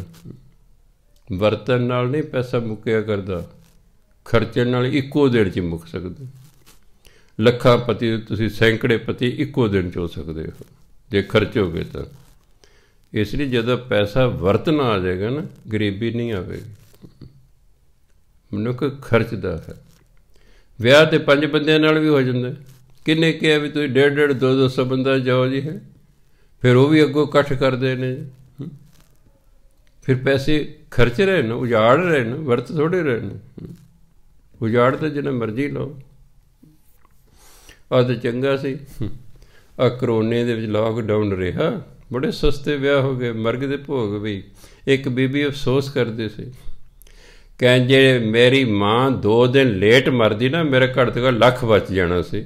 ਕਿਉਂ? ਉਹਨੇ ਚਿਰ ਨੂੰ ਜਿਹੜਾ ਹੈ ਉਹ ਭੋਗ ਪੈ ਗਿਆ, ਉਦੋਂ ਅਗਲੇ ਦਿਨ ਲਾਕਡਾਊਨ ਹੋ ਗਿਆ। ਕਹਿੰਦੇ ਮੇਰੀ ਮਾਂ 2 ਦਿਨ ਬਾਅਦ 'ਚ ਮਰਦੀ, ਲਾਕਡਾਊਨ ਹੋ ਜਾਣਾ, ਮੈਂ 4-5 ਬੰਦੇ ਮਸਾਂ ਸੱਦ ਸਕਣਾ ਸੀ, ਬਸ ਥੋੜ੍ਹੇ ਜਿਹੇ ਪੈਸਿਆਂ 'ਚ ਹੀ ਸਰ ਜਾਣਾ ਸੀ। ਹੁਣ ਮੈਨੂੰ ਇਕੱਠ ਕਰਨਾ ਪੈ ਗਿਆ, ਮੇਰਾ ਲੱਖ ਰੁਪਈਆ ਲੱਗ ਗਿਆ। ਮੈਂ ਦਿਲ 'ਚ ਕਿਹਾ ਤੈਨੂੰ ਕਿਸੇ ਮਜਬੂਰ ਕੀਤਾ ਸੀ ਲੱਖ ਲਾਉਣ। ਉਂਝ ਜੀ ਫੁਕਰੇ ਜੇ ਲੋਕ ਪੈਸਾ ਖਰਚੀ ਕਰ ਜਾਂਦੇ, ਉਜਾੜੀ ਜਾਂਦੇ ਨੇ। ਹਾਂਜੀ, ਖਰਚੀ ਜਾਓ ਜਿੰਨੇ ਮਰਜ਼ੀ ਖਰਚੀ ਜਾਓ। ਉਂਝ ਕਿਤੇ ਸਹਾਇਤਾ ਦਵਾਈ ਨਾਲ ਨਹੀਂ ਕਰਨੀ, ਫਜ਼ੂਲ ਦਾ ਖਰਚੀ, ਇਹਨੂੰ ਕਹਿੰਦੇ ਖਰਚਣਾ। ਸਮਝ ਆ ਗਈ ਹੋਣੀ ਮੇਰੀ ਗੱਲ। ਵਰਤਣ ਨਾਲ ਨਹੀਂ ਪੈਸਾ ਮੁੱਕਦਾ, ਖਰਚਣ ਨਾਲ ਇੱਕੋ ਦਿਨ 'ਚ ਮੁੱਕ ਸਕਦਾ। ਤੁਹਾਡੇ ਲੱਖਾਂ ਰੁਪਈਏ ਇੱਕੋ ਦਿਨ 'ਚ ਮੁੱਕ ਸਕਦੇ ਨੇ। ਸੋ ਤਾਂ ਵਾਰੀ ਵਾਰੀ ਦੇਖੋ, 35 ਬ੍ਰਹਮ ਗਿਆਨ ਦੀ ਬਾਣੀ ਸ਼੍ਰੀ ਗੁਰੂ ਗ੍ਰੰਥ ਸਾਹਿਬ ਦਰਜ ਹੈ। 35 ਦੇ 35 ਵਾਰੀ ਵਾਰੀ ਮਨੁੱਖ ਨੂੰ ਸਿੱਖਿਆ ਦੇ ਰਹੇ ਨੇ। ਕੋਈ ਜਿਹੜਾ ਵਿਰਲਾ ਟਾਵਾਂ ਜਿਹੜਾ ਮੰਨ ਜਾਂਦਾ ਹੈ, ਉਹਦਾ ਜੀਵਨ ਸਵਰਗ ਹੋ ਜਾਂਦਾ, ਬਾਕੀ ਨਰਕ ਭੋਗੀ ਜਾ ਰਿਹਾ, ਭੋਗੀ ਜਾ। ਅੱਗੇ ਕਬੀਰ ਸਾਹਿਬ ਕਹਿੰਦੇ, ਕਬੀਰ ਥੂਣੀ, ਇਹਨੂੰ ਥੂਣੀ ਨੰਨੇ ਦੇ ਪੈਰ 'ਚ ਹਾਹਾ ਲੱਗ ਪੜਨਾ, ਥੂਣੀ ਜਿਹਨੂੰ ਥੰਮਲਾ ਕਹਿੰਦੇ ਨੇ। ਅੱਜ ਕੱਲ੍ਹ ਇੰਗਲਿਸ਼ ਪਿਲਰ ਕਹਿੰਦੇ ਨੇ, ਪਹਿਲਾਂ ਥੰਮੀ ਕਹਿੰਦੇ ਸੀ, ਲੱਕੜ ਦੀ ਹੁੰਦੀਆਂ ਸਨ। ਹੁਣ ਵੀ ਤੁਸੀਂ ਕਦੇ ਵੇਖਿਆ ਨਾ, ਜਦੋਂ ਨਵਾਂ ਘਰ ਪਾਉਂਦੇ ਹੋ ਤੁਸੀਂ, ਗਾਰਡਰ ਪਾਏ ਹੁੰਦੇ ਨੇ, ਉੱਤੇ ਫਿਰ ਛੱਤ ਪੈ ਜਾਂਦੀ ਹੈ, ਉਹਦੇ ਹੇਠਾਂ ਨਾ ਲੱਕੜੀ ਦੀਆਂ, ਉਹਨੂੰ ਸਪੋਰਟ ਕਹਿੰਦੇ ਨੇ, ਉਹ ਲਾਈਆਂ ਜਾਂਦੀਆਂ ਨੇ। ਉਹਨੂੰ ਥੂਣੀ ਕਹਿੰਦੇ ਸੀ। ਉਹ ਇਸ ਲਈ ਲਾਈਆਂ ਜਾਂਦੀਆਂ ਨੇ ਵੀ ਕਿਤੇ ਛੱਤ ਦੇ ਭਾਰ ਨਾਲ ਜਿਹੜਾ ਗਾਰਡਰ ਹੈ ਉਹ ਕਿਤੇ ਲਿਫ ਨਾ ਜਾਵੇ। ਜੇ ਲਿਫ ਗਿਆ, ਛੱਤ ਲਿਫ ਜਾਏਗੀ, ਸਾਰੀ ਉਮਰ ਲਈ ਨੁਕਸਾਨ ਹੋ ਜਾਏਗਾ। ਇਸ ਲਈ ਉਹਦੇ ਹੇਠਾਂ ਥੰਮੀਆਂ ਦਿੰਦੇ ਨੇ ਬਈ ਗਾਰਡਰ ਸਿੱਧਾ ਰਹੇ, ਝੁਕੇ ਨਾ, ਛੱਤ ਠੀਕ ਰਹੇ। ਥੰਮੀ ਓਟ ਆਸਰਾ ਰੋਕਦੀ ਹੈ ਉਹਨੂੰ ਹੇਠਾਂ ਆਉਣ ਤੋਂ। ਐਂ ਉਹਨੂੰ ਕਹਿੰਦੇ ਥੂਣੀ। ਕਬੀਰ ਥੂਣੀ ਪਾਈ ਥਿਤ ਭਈ, ਸਤਿਗੁਰ ਬੰਦੀ ਧੀਰ। ਕਬੀਰ ਹੀਰਾ ਬਣਜਿਆ, ਮਾਨ ਸਰੋਵਰ ਤੀਰ। ਥੂਣੀ ਪਾਈ, ਗੁਰੂ ਤੋਂ ਮੈਨੂੰ ਥੰਮੀ ਪ੍ਰਾਪਤ ਹੋਈ ਹੈ। ਥਿਤ ਭਈ, ਹੁਣ ਮੇਰਾ ਮਨ ਡੋਲਣੋਂ ਹਟ ਗਿਆ ਹੈ। ਪਹਿਲਾਂ ਮਨ ਡੋਲਦਾ ਸੀ, ਕਦੇ ਕਿਸੇ ਪਾਸੇ ਪੜਦਾ, ਕਦੇ ਕਿਸੇ ਪਾਸੇ ਪੜਦਾ ਸੀ। ਗੁਰੂ ਮਹਾਰਾਜ ਨੇ ਥੰਮੀ ਦੇਤੀ ਹੈ ਕਿ ਲੈ ਭਾਈ, ਆ ਤੈਨੂੰ ਓਟ ਆਸਰਾ ਦੇਤਾ, ਹੁਣ ਤੈਨੂੰ ਭਟਕਣ ਦੀ ਲੋੜ ਨਹੀਂ ਹੈਗੀ। ਥਿਤ ਪਈ, ਹੁਣ ਜਿਹੜਾ ਮਨ ਟਿਕ ਗਿਆ ਹੈ। ਸਤਿਗੁਰ ਬੰਦੀ ਧੀਰ, ਧੀਰ ਮੈਨੇ ਧੀਰਜ, ਗੁਰੂ ਨੇ ਧੀਰਜ ਦਿੱਤਾ ਵੀ ਮੈਂ ਤੇਰੇ ਨਾਲ ਹਾਂ, ਤੂੰ ਫਿਕਰ ਨਾ ਕਰ। ਤੇ ਥੰਮੀ ਉਹਨੇ ਕਾਹਦੀ ਦਿੱਤੀ? ਲੱਕੜ ਦੀ ਨਹੀਂ। ਅਸੀਂ ਕੋਈ ਗਾਰਡਰ ਨਹੀਂ ਰੋਕਣੇ। ਗੁਰੂ ਨੇ ਕਾਹਦੀ ਥੰਮੀ ਦਿੱਤੀ ਹੈ? ਨਾਮ ਦੀ, ਬਾਣੀ ਦੀ, ਕਿ ਲੈ ਤੂੰ ਨਾਮ ਬਾਣੀ ਦਾ ਆਸਰਾ ਲੈ, ਇਹ ਤੇਰੇ ਜੀਵਨ ਨੂੰ ਠੀਕ ਰੱਖੂਗਾ, ਤੈਨੂੰ ਡੋਲਣ ਨਹੀਂ ਦੇਗਾ, ਤੇਰੇ ਜੀਵਨ 'ਚ ਨੁਕਸ ਨਹੀਂ ਪੈਣ ਦੇਵੇਗਾ। ਥੰਮੀ ਆਪਾਂ ਇਸੇ ਲਈ ਦਿੰਦੇ ਹਾਂ ਕਿ ਛੱਤ 'ਚ ਕੋਈ ਨੁਕਸ ਨਾ ਪੈ ਜਾਵੇ, ਅਤੇ ਗੁਰੂ ਵੀ ਚਾਹੁੰਦਾ ਮੇਰੇ ਸਿੱਖ 'ਚ ਕੋਈ ਨੁਕਸ ਨਾ ਪਵੇ। ਉਹ ਬਾਣੀ ਨਾਮ ਦੀ ਥੰਮੀ ਦਿੰਦਾ ਕਿ ਲੈ ਬਾਣੀ ਦੇ ਅਨੁਸਾਰ ਜੀਵਨ ਜਿਉਂ, ਨਾਮ ਜਪ, ਤੇਰਾ ਮਨ ਆਪੇ ਇੱਕ ਥਾਂ 'ਤੇ ਟਿਕ ਜਾਏਗਾ, ਤੇਰੇ ਮਨ ਨੂੰ ਧੀਰਜ ਆ ਜਾਏਗਾ, ਸ਼ਾਂਤੀ ਆ ਜਾਏਗੀ। ਕਬੀਰ ਹੀਰਾ ਬਣਜਿਆ ਮੈਨੇ ਖਰੀਦਿਆ, ਮਾਨ ਸਰੋਵਰ ਤੀਰ। ਮਾਨ ਸਰੋਵਰ ਤੀਰ ਦਾ ਇੱਥੇ ਮਤਲਬ ਸਤ ਸੰਗਤ ਵਿੱਚ। ਕਬੀਰ ਸਾਹਿਬ ਕਹਿੰਦੇ ਫਿਰ ਜੇ ਮੈਂ ਤਾਂ ਗੁਰੂ ਦੀ ਸੰਗਤ ਦੇ ਵਿੱਚੋਂ ਹੀਰਾ ਖਰੀਦਿਆ, ਭਾਵ ਨਾਮ ਖਰੀਦਿਆ। ਮੈਨੂੰ ਗੁਰੂ ਦੀ ਸੰਗਤ 'ਚ ਨਾਮ ਦੀ ਪ੍ਰਾਪਤੀ ਹੋਈ ਹੈ। ਨਾਮ ਦੀ ਪ੍ਰਾਪਤੀ ਸਭ ਤੋਂ ਵੱਡੀ ਪ੍ਰਾਪਤੀ ਹੁੰਦੀ ਹੈ। ਜਿਸ ਕੋਲ ਨਾਮ ਹੁੰਦਾ ਉਸ ਕੋਲ ਕਿਸੇ ਚੀਜ਼ ਦੀ ਕਮੀ ਹੀ ਨਹੀਂ ਰਹਿੰਦੀ। ਸੰਸਾਰਿਕ ਧਨ ਤੁਹਾਡੇ ਕੋਲ ਹੈ, ਤੁਹਾਡੇ ਕੋਲ ਨਾਮ ਧਨ ਨਹੀਂ ਹੋਵੇਗਾ, ਪਰ ਜੇ ਤੁਹਾਡੇ ਕੋਲ ਨਾਮ ਧਨ ਹੈ ਤੁਹਾਡੇ ਕੋਲ ਸੰਸਾਰਿਕ ਧਨ ਵੀ ਹੋਵੇਗਾ। ਨਾਮ 'ਚ ਤਾਕਤ ਹੀ ਇੰਨੇ, ਉਹਨੇ ਤੁਹਾਨੂੰ ਗਰੀਬ ਹੀ ਨਹੀਂ ਰਹਿਣ ਦੇਣਾ। ਸੰਸਾਰਿਕ ਅਮੀਰੀ ਤੁਹਾਨੂੰ ਨਾਮ ਧਨ ਨਹੀਂ ਦੇ ਸਕਦੀ, ਪਰ ਨਾਮ ਧਨ ਵਿੱਚ ਖੂਬੀ ਹੈ, ਜੇ ਤੁਹਾਡੇ ਕੋਲ ਨਾਮ ਧਨ ਹੈ ਨਾ, ਸੰਸਾਰਿਕ ਧਨ ਜ਼ਰੂਰ ਹੋਵੇਗਾ। ਜਿਨ੍ਹਾਂ ਕੋਲ ਨਾਮ ਧਨ ਹੈ ਉਹ ਤਾਂ ਗਰੀਬ ਹੁੰਦੇ ਹੀ ਨਹੀਂ। ਆ ਸੰਤ ਮਹਾਤਮਾ ਗੁਰੂ ਪੀਰ ਕਿੰਨੇ ਹੀ ਫਿਰਦੇ ਨੇ, ਕਰੋੜਾਂ ਪਤੀ ਨੇ, ਕਰੋੜਾਂ ਪਤੀ ਨੇ।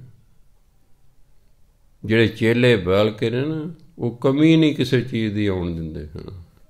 ਢੇਰ ਲਾ ਦੇ ਨੋਟਾਂ ਦਾ, ਨੋਟਾਂ ਦਾ ਢੇਰ ਲਾ ਦਿੰਦੇ ਨੇ। ਉਹ ਕਹਿੰਦੇ ਕਿਤੇ ਨਜ਼ਰ ਨਾ ਲੱਗ ਜੇ, ਇੱਕ ਉਹਨਾਂ ਨੇ ਬੰਦਾ ਕੋਲ ਰੱਖਿਆ ਹੁੰਦਾ, ਤੂੰ ਨਾਲ ਦੇ ਨਾਲ ਚੱਕ ਚੱਕ ਕੇ ਨਾ ਬੈਗ 'ਚ ਪਾਈ ਜਾਵੇਂ, ਨਹੀਂ ਤਾਂ ਕਹਿੰਦੇ ਹਾਏ ਇੰਨੇ ਪੈਸੇ। ਨਜ਼ਰ ਲੱਗ ਜਾਂਦੀ ਕਿ ਹੌਲ ਪੈਂਦੇ ਕਿਸੇ ਨੂੰ, ਹਾਏ ਇੰਨੇ ਪੈਸੇ ਬਾਬਿਆਂ ਦੇ ਅੱਗੇ। ਕੋਈ ਡਾਕਾ ਹੀ ਮਾਰ ਲੇਗਾ, ਲੁੱਟ ਲਓ, ਬਾਬਿਆਂ ਕੋਲ ਬੜਾ। ਇਸ ਲਈ ਤੁਹਾਡੇ ਕੋਲ ਕਿਤਨੀ ਮਾਇਆ ਹੈ ਕਦੇ ਵੀ ਕਿਸੇ ਨੂੰ ਨਹੀਂ ਦੱਸੀ ਦੀ ਹੁੰਦੀ। ਕੁਝ ਗੱਲਾਂ ਐਸੀਆਂ ਹੁੰਦੀਆਂ ਜਿਹੜੀਆਂ ਬਿਲਕੁਲ ਨਹੀਂ ਕਿਸੇ ਨੂੰ ਦੱਸਣ ਵਾਲੀ। ਇਹ ਨਾ ਦੱਸੋ ਫਿਰ ਇੰਨੇ ਲੱਖ ਰੁਪਇਆ ਜਾਂ ਇੰਨਾ ਫਲਾਣਾ ਹੈ, ਫਿਰ ਤਾਂ ਤੁਹਾਡੇ ਤੋਂ ਨਾ ਤੁਹਾਡੇ ਰਿਸ਼ਤੇਦਾਰ ਹੀ ਮੰਗਣ ਆ ਜਾਣਗੇ। ਹੁਣ ਤੁਸੀਂ ਮੁੱਕਰ ਸਕਦੇ ਨਹੀਂ, ਕਿਉਂਕਿ ਹੁਣੇ ਕਹਿ ਕੇ ਹਟਿਆ ਮੇਰੇ ਕੋਲ ਇੰਨੇ ਲੱਖ ਹੈ। ਅਲੱਗ ਕਹੀਂ ਯਾਰ ਕਮਾਲ ਦਾ ਰਿਸ਼ਤੇਦਾਰ ਹੈ ਤੂੰ ਸਾਡੀ ਸਹਾਇਤਾ ਨਹੀਂ ਕਰਦਾ ਹੈਗਾ, ਇੰਨੇ ਪੈਸੇ ਸਿਰ 'ਤੇ ਲੈ ਕੇ ਚੱਲਦੇ ਜਾਣਗੇ, ਫਲਾਣਾ ਹੋਏਗਾ ਜੀ। ਹਾਂ, ਤੁਸੀਂ ਉਹਨਾਂ ਨੂੰ ਦੇ ਤੇ ਉਹਨੇ ਤੁਹਾਡੇ ਵਾਪਸ ਹੀ ਨਹੀਂ ਕਰਨੇ। ਅੱਜ ਕੱਲ੍ਹ ਵਾਪਸ ਕਰਨ ਦਾ ਰਿਵਾਜ਼ ਨਹੀਂ ਹੈ, ਦਿਓ ਕਿਸੇ ਨੂੰ ਨਾ ਦਿਓ। ਕੀ ਕਰਨੇ, 100 'ਚ 5 ਬੰਦੇ ਵਾਪਸ ਕਰਦੇ ਨੇ, ਬਾਕੀ ਸਭ 95% ਬੇਈਮਾਨ ਨੇ। ਤੁਹਾਡੇ ਤੋਂ ਲੈਣਗੇ ਉਧਾਰ, ਮੋੜਦੇ ਨਹੀਂ ਹੈਗੇ, ਨਹੀਂ ਮੋੜਦੇ। ਇਹ ਚਲੋ ਸਰਕਾਰਾਂ ਦੇ ਨਹੀਂ ਮੋੜਦੇ, ਤੁਹਾਡੇ ਕਿਤੇ ਮੋੜਨਗੇ? ਸਰਕਾਰ ਕਰੀ ਜੇ ਉਡੀਕੀ ਜਾਂਦੇ ਨੇ, ਆਪੇ ਮਾਫ ਕਰੇਗੀ ਸਰਕਾਰ। ਜੋ ਤੁਹਾਨੂੰ ਪੈਸੇ ਉਹ ਨਹੀਂ ਮੋੜੇਗਾ, ਨਹੀਂ ਮੋੜੇਗਾ, ਤੁਸੀਂ ਵੀ ਫਿਰ ਅਖੀਰ ਦਫਾ ਹੋ, ਨਾ ਮੋੜ। ਬਸ ਉਹ ਆਹੀ ਚਾਹੁੰਦਾ ਸੀ ਵੀ ਤੁਸੀਂ ਕਹੋ ਦਫਾ ਹੋ, ਨਾ ਮੋੜ। ਇੰਨੀ ਕਹਿ ਲੈਣਾ ਸੀ ਉਹਨੇ ਬਸ। ਇਸ ਲਈ ਇਹ ਸੋਚ ਕੇ ਜ਼ਰਾ ਚੱਲਣਾ, ਨਹੀਂ ਮਗਰੋਂ ਪਛਤਾਵਾ ਰਹੇਗਾ। ਕਈ ਇੱਕ ਵਾਰੀ ਮੈਂ ਲੈਕਚਰ ਕਰ ਰਿਹਾ ਸਕੂਲ ਸਟੇਜ 'ਤੇ, ਬਾਅਦ 'ਚ ਇੱਕ ਬੱਚਾ ਮਿਲਿਆ ਮੈਨੂੰ, ਕਹਿੰਦੇ ਸਰ ਜੀ ਇਹ ਮੰਨਦੇ ਤਾਂ ਹੈ ਨਹੀਂ। ਮੈਂ ਸੁਣ ਮੇਰੀ ਗੱਲ, ਤੁਸੀਂ 1600 ਵਿਦਿਆਰਥੀ ਹੋ, ਜੇ ਇੱਕ ਨੇ ਵੀ ਮੇਰੀ ਗੱਲ ਮੰਨ ਲਈ, ਮੈਂ ਕਿਹਾ ਮੈਂ ਸੋਚਿਆ ਅੱਜ ਦਾ ਦਿਨ ਮੇਰਾ ਸਫਲਾ ਹੋ ਗਿਆ। ਮੈਂ ਇਹ ਨਹੀਂ ਉਮੀਦ ਰੱਖਦਾ ਕਿ 1600 ਮੇਰੀ ਗੱਲ ਸੁਣ ਰਹੇ ਨੇ, 1600 ਹੀ ਮੰਨ ਲੈਣਗੇ। ਮੈਂ ਇਸ ਗੱਲ ਦਾ ਮੈਨੂੰ ਗਿਆਨ ਹੈ। ਇਹ ਤਾਂ ਗੁਰੂ ਦੀ ਨਹੀਂ ਸਾਰੇ ਸੁਣ ਕੇ ਮੰਨਦੇ, ਮੈਂ ਕਿਹਦਾ ਵਿਚਾਰਾਂ। ਪਰ ਜੇ ਇੱਕ ਵੀ ਮੰਨ ਗਿਆ ਤੁਹਾਡੇ 1600 ਦੇ ਵਿੱਚੋਂ, ਮੈਂ ਸਮਝਾਂਗਾ ਮੇਰਾ ਅੱਜ ਦਾ ਦਿਨ ਸਫਲਾ ਹੋ ਗਿਆ। ਕੱਲ੍ਹ ਨੂੰ ਜਦ ਤੁਸੀਂ ਵੱਡੇ ਹੋਵੋਗੇ, ਤੁਸੀਂ ਇਹ ਨਹੀਂ ਕਹਿ ਸਕਦੇ ਟੀਚਰਾਂ ਨੇ ਸਾਨੂੰ ਦੱਸਿਆ ਨਹੀਂ ਹੈ। ਜੇ ਦੱਸ ਦਿੰਦੇ ਸ਼ਾਇਦ ਅਸੀਂ ਇਸ ਤਰ੍ਹਾਂ ਨਾ ਕਰਦੇ, ਅਸੀਂ ਸਾਡਾ ਤਾਂ ਹੀ ਫਰਜ਼ ਬਣਦਾ ਦੱਸਣਾ ਕਿ ਭਾਈ ਇਸ ਤਰ੍ਹਾਂ ਕਰੋ, ਇਸ ਤਰ੍ਹਾਂ ਨਾ ਕਰੋ। ਕਈ ਬੱਚੇ ਨੇ ਬਾਅਦ 'ਚ ਪਹਿਲਾਂ ਕਿਹਾ ਸਰ ਜੀ ਤੁਹਾਡੀ ਗੱਲਾਂ ਕਹੀਆਂ ਹੋਈਆਂ ਸਾਨੂੰ ਅੱਜ ਤੱਕ ਵੀ ਯਾਦ ਨੇ। ਸਿੱਖਿਆ ਦੇਣਾ ਵੱਡਿਆਂ ਦਾ ਫਰਜ਼ ਬਣਦਾ ਹੈ। ਨਹੀਂ ਛੋਟੇ ਮੰਨਦੇ, ਠੀਕ ਹੈ, ਬਾਅਦ 'ਚ ਪਛਤਾਉਣਗੇ। ਨਾ ਮੰਨੋ ਭਾਈ, ਹੁਣ ਕਿਸੇ ਕੋਲ ਡਾਂਗ ਤਾਂ ਹੈ ਨਹੀਂ ਮਨਾਉਣ ਲਈ। ਨਾ ਗੁਰੂ ਮਹਾਰਾਜ ਨੇ ਸਾਨੂੰ ਕੋਈ ਕੁੱਟਣਾ ਵੀ ਕਿਉਂ ਨਹੀਂ ਤੁਸੀਂ ਮੇਰੀ ਗੱਲ ਮੰਨਦੇ। ਉਹ ਕਦੇ ਟੈਸਟ ਭਾਈ ਤੇਰੇ ਭਲੇ ਲਈ ਕਿਹਾ ਸੀ, ਤੂੰ ਨਹੀਂ ਆਪਣਾ ਭਲਾ ਚਾਹੁੰਦਾ। ਅਫਸੋਸ ਤਾਂ ਉਹਨਾਂ ਨੂੰ ਹੁੰਦਾ ਹੀ ਹੈ। ਤੁਹਾਡੇ ਬੱਚੇ ਨੇ, ਤੁਸੀਂ ਉਹਨਾਂ ਦੇ ਭਲੇ ਲਈ ਕੋਈ ਗੱਲ ਕਹਿਣ ਅੱਗੋਂ ਨਹੀਂ ਮੰਨਦੇ, ਤੁਹਾਨੂੰ ਅਫਸੋਸ ਤਾਂ ਹੋਏਗਾ ਨਾ। ਉਹਦੀ ਜ਼ਿੰਦਗੀ ਬਰਬਾਦ ਹੋ ਜਾਣੀ ਵੱਡੇ ਹੋ ਕੇ, ਪਰ ਤੁਹਾਨੂੰ ਜ਼ਰੂਰ ਅਫਸੋਸ ਹੋਏਗਾ ਕਿ ਇਹ ਸਾਡੀ ਗੱਲ ਹੀ ਨਹੀਂ ਮੰਨਦਾ। ਵਿਦਿਆਰਥੀ ਟੀਚਰ ਦੀ ਗੱਲ ਹੀ ਨਹੀਂ ਮੰਨਦਾ। ਵਿਦਿਆਰਥੀ ਦਾ ਤਾਂ ਨੁਕਸਾਨ ਹੈ ਹੀ ਹੈ, ਟੀਚਰ ਨੂੰ ਅਫਸੋਸ ਹੁੰਦਾ ਵੀ ਇਹ ਚੰਗੇ ਵਿਦਿਆਰਥੀ ਨੇ, ਗੱਲ ਹੀ ਨਹੀਂ ਮੰਨਦੇ। ਸਿੱਖ ਗੁਰੂ ਦੀ ਗੱਲ ਨਹੀਂ ਮੰਨ ਰਿਹਾ, ਸਿੱਖ ਤੇ ਬਰਬਾਦ ਹੋਏ ਰਹੇ। ਪਰ ਗੁਰੂ ਮਹਾਰਾਜ ਨੂੰ ਦੁੱਖ ਹੋਵੇਗਾ ਕਿ ਮੈਂ ਤਾਂ ਇਹਨੂੰ ਵਧੀਆ ਚਾਹੁੰਦਾ ਸੀ, ਮੇਰਾ ਇਹ ਅਮੀਰ ਹੋਵੇ, ਸੁਖੀ ਹੋਵੇ, ਇਹ ਮੇਰੀ ਮੰਨਦਾ ਹੀ ਨਹੀਂ ਹੈਗਾ। ਉਹਨਾਂ ਨੂੰ ਦੁੱਖ ਹੁੰਦਾ ਹੋਏਗਾ ਮਨ ਨੂੰ ਵੀ ਦੇਖੋ ਇਹ ਮੰਨਦੇ ਨਹੀਂ ਹੈਗੇ। ਮੈਂ ਇਹਨਾਂ ਦੇ ਭਲੇ ਲਈ ਦਿਨ ਰਾਤ ਕਹਿ ਰਿਹਾ ਹਾਂ, ਇਹ ਮੰਨਦੇ ਨਹੀਂ ਹੈਗੇ। ਇਹ ਮੇਰੀ ਗੱਲ ਨੂੰ ਰੱਟਾ ਤਾਂ ਜ਼ਰੂਰ ਲਾ ਲੈਂਦੇ ਨੇ, ਮੰਨਦੇ ਨਹੀਂ ਹੈਗੇ। ਸੋ ਕਹਿੰਦੇ ਮੈਂ ਤਾਂ ਸਤ ਸੰਗਤ ਦੇ ਵਿੱਚੋਂ ਨਾਮ ਰੂਪੀ ਹੀਰਾ ਖਰੀਦਿਆ, ਅਤੇ ਉਸ ਨਾਮ ਨੇ ਜਿਹੜਾ ਹੈ ਇਹ ਥੰਮਲੇ ਦਾ ਕੰਮ ਕੀਤਾ। ਮੈਨੂੰ ਮੇਰੇ ਮਨ ਨੂੰ ਓਟ ਆਸਰਾ ਦਿੱਤਾ, ਮੇਰੇ ਮਨ ਨੂੰ ਧੀਰਜ ਆ ਗਿਆ, ਮੇਰੇ ਮਨ ਨੂੰ ਸ਼ਾਂਤੀ ਆ ਗਈ। ਮੇਰਾ ਮਨ ਜਿਹੜਾ ਪਹਿਲਾਂ ਭਟਕਦਾ ਸੀ ਇੱਕ ਥਾਂ 'ਤੇ ਟਿਕ ਗਿਆ ਹੈ। ਸਤਿਕਾਰਯੋਗ ਸਾਧ ਸੰਗਤ ਜੀ, ਦੋ ਬੇਨਤੀਆਂ ਨੇ। ਕੱਲ੍ਹ ਨੂੰ 1 ਤਰੀਕ ਹੈ, ਬਾਹਰਲੇ ਦੇਸ਼ਾਂ 'ਤੇ ਸ਼ਾਇਦ ਪਰਸੋਂ ਹੋਵੇਗੀ, ਆਪਣੇ ਇੰਡੀਆ 'ਚ ਕੱਲ੍ਹ ਨੂੰ 1 ਤਰੀਕ ਹੈ। 1 ਤਰੀਕ ਨੂੰ ਜੀ ਕੱਲ੍ਹ ਤੋਂ ਕਥਾ ਜਿਹੜੀ ਹੈ ਉਹ 7 ਵਜੇ ਤੋਂ ਲੈ ਕੇ 8 ਵਜੇ ਤੱਕ ਹੋਇਆ ਕਰੇਗੀ। ਹੁਣ 7:15 ਤੋਂ 8:15 ਹੁੰਦੀ ਸੀ, ਕੱਲ੍ਹ ਤੋਂ 7 ਵਜੇ ਤੋਂ ਲੈ ਕੇ 8 ਵਜੇ ਤੱਕ ਹੋਇਆ ਕਰੇਗੀ, ਖਿਆਲ ਰੱਖਣਾ। ਦੂਸਰਾ, ਜਿਨ੍ਹਾਂ ਗੁਰੂ ਪਿਆਰਿਆਂ ਨੇ ਇੱਥੇ ਗੁਰਦੁਆਰਾ ਸਾਹਿਬ ਆ ਕੇ ਕਥਾ ਸੁਣਨੀ ਹੋਵੇ ਉਹ ਕੱਲ੍ਹ ਤੋਂ ਆ ਸਕਦੇ ਨੇ। ਜਿਨ੍ਹਾਂ ਦਾ ਜੀਅ ਕਰਦਾ ਹੈ ਵੀ ਅਸੀਂ ਗੁਰਦੁਆਰਾ ਸਾਹਿਬ ਜਾ ਕੇ ਉੱਥੇ ਕਥਾ ਸੁਣੀਏ, ਉਹ ਬੜੀ ਖੁਸ਼ੀ ਨਾਲ ਕੱਲ੍ਹ ਤੋਂ ਇੱਥੇ ਗੁਰਦੁਆਰਾ ਸਾਹਿਬ ਆ ਸਕਦੇ ਨੇ। ਇੱਥੇ ਬੈਠ ਕੇ ਕਥਾ ਵਾਰਤਾ ਤੁਸੀਂ ਸੁਣ ਸਕਦੇ ਹੋ। ਸੋ ਦੋਨੋਂ ਗੱਲਾਂ ਯਾਦ ਰੱਖਣੀਆਂ। ਹੁਣ ਸਮਾਂ ਹੋ ਗਿਆ। ਵਾਹਿਗੁਰੂ ਜੀ ਕਾ ਖਾਲਸਾ, ਵਾਹਿਗੁਰੂ ਜੀ ਕੀ ਫਤਿਹ।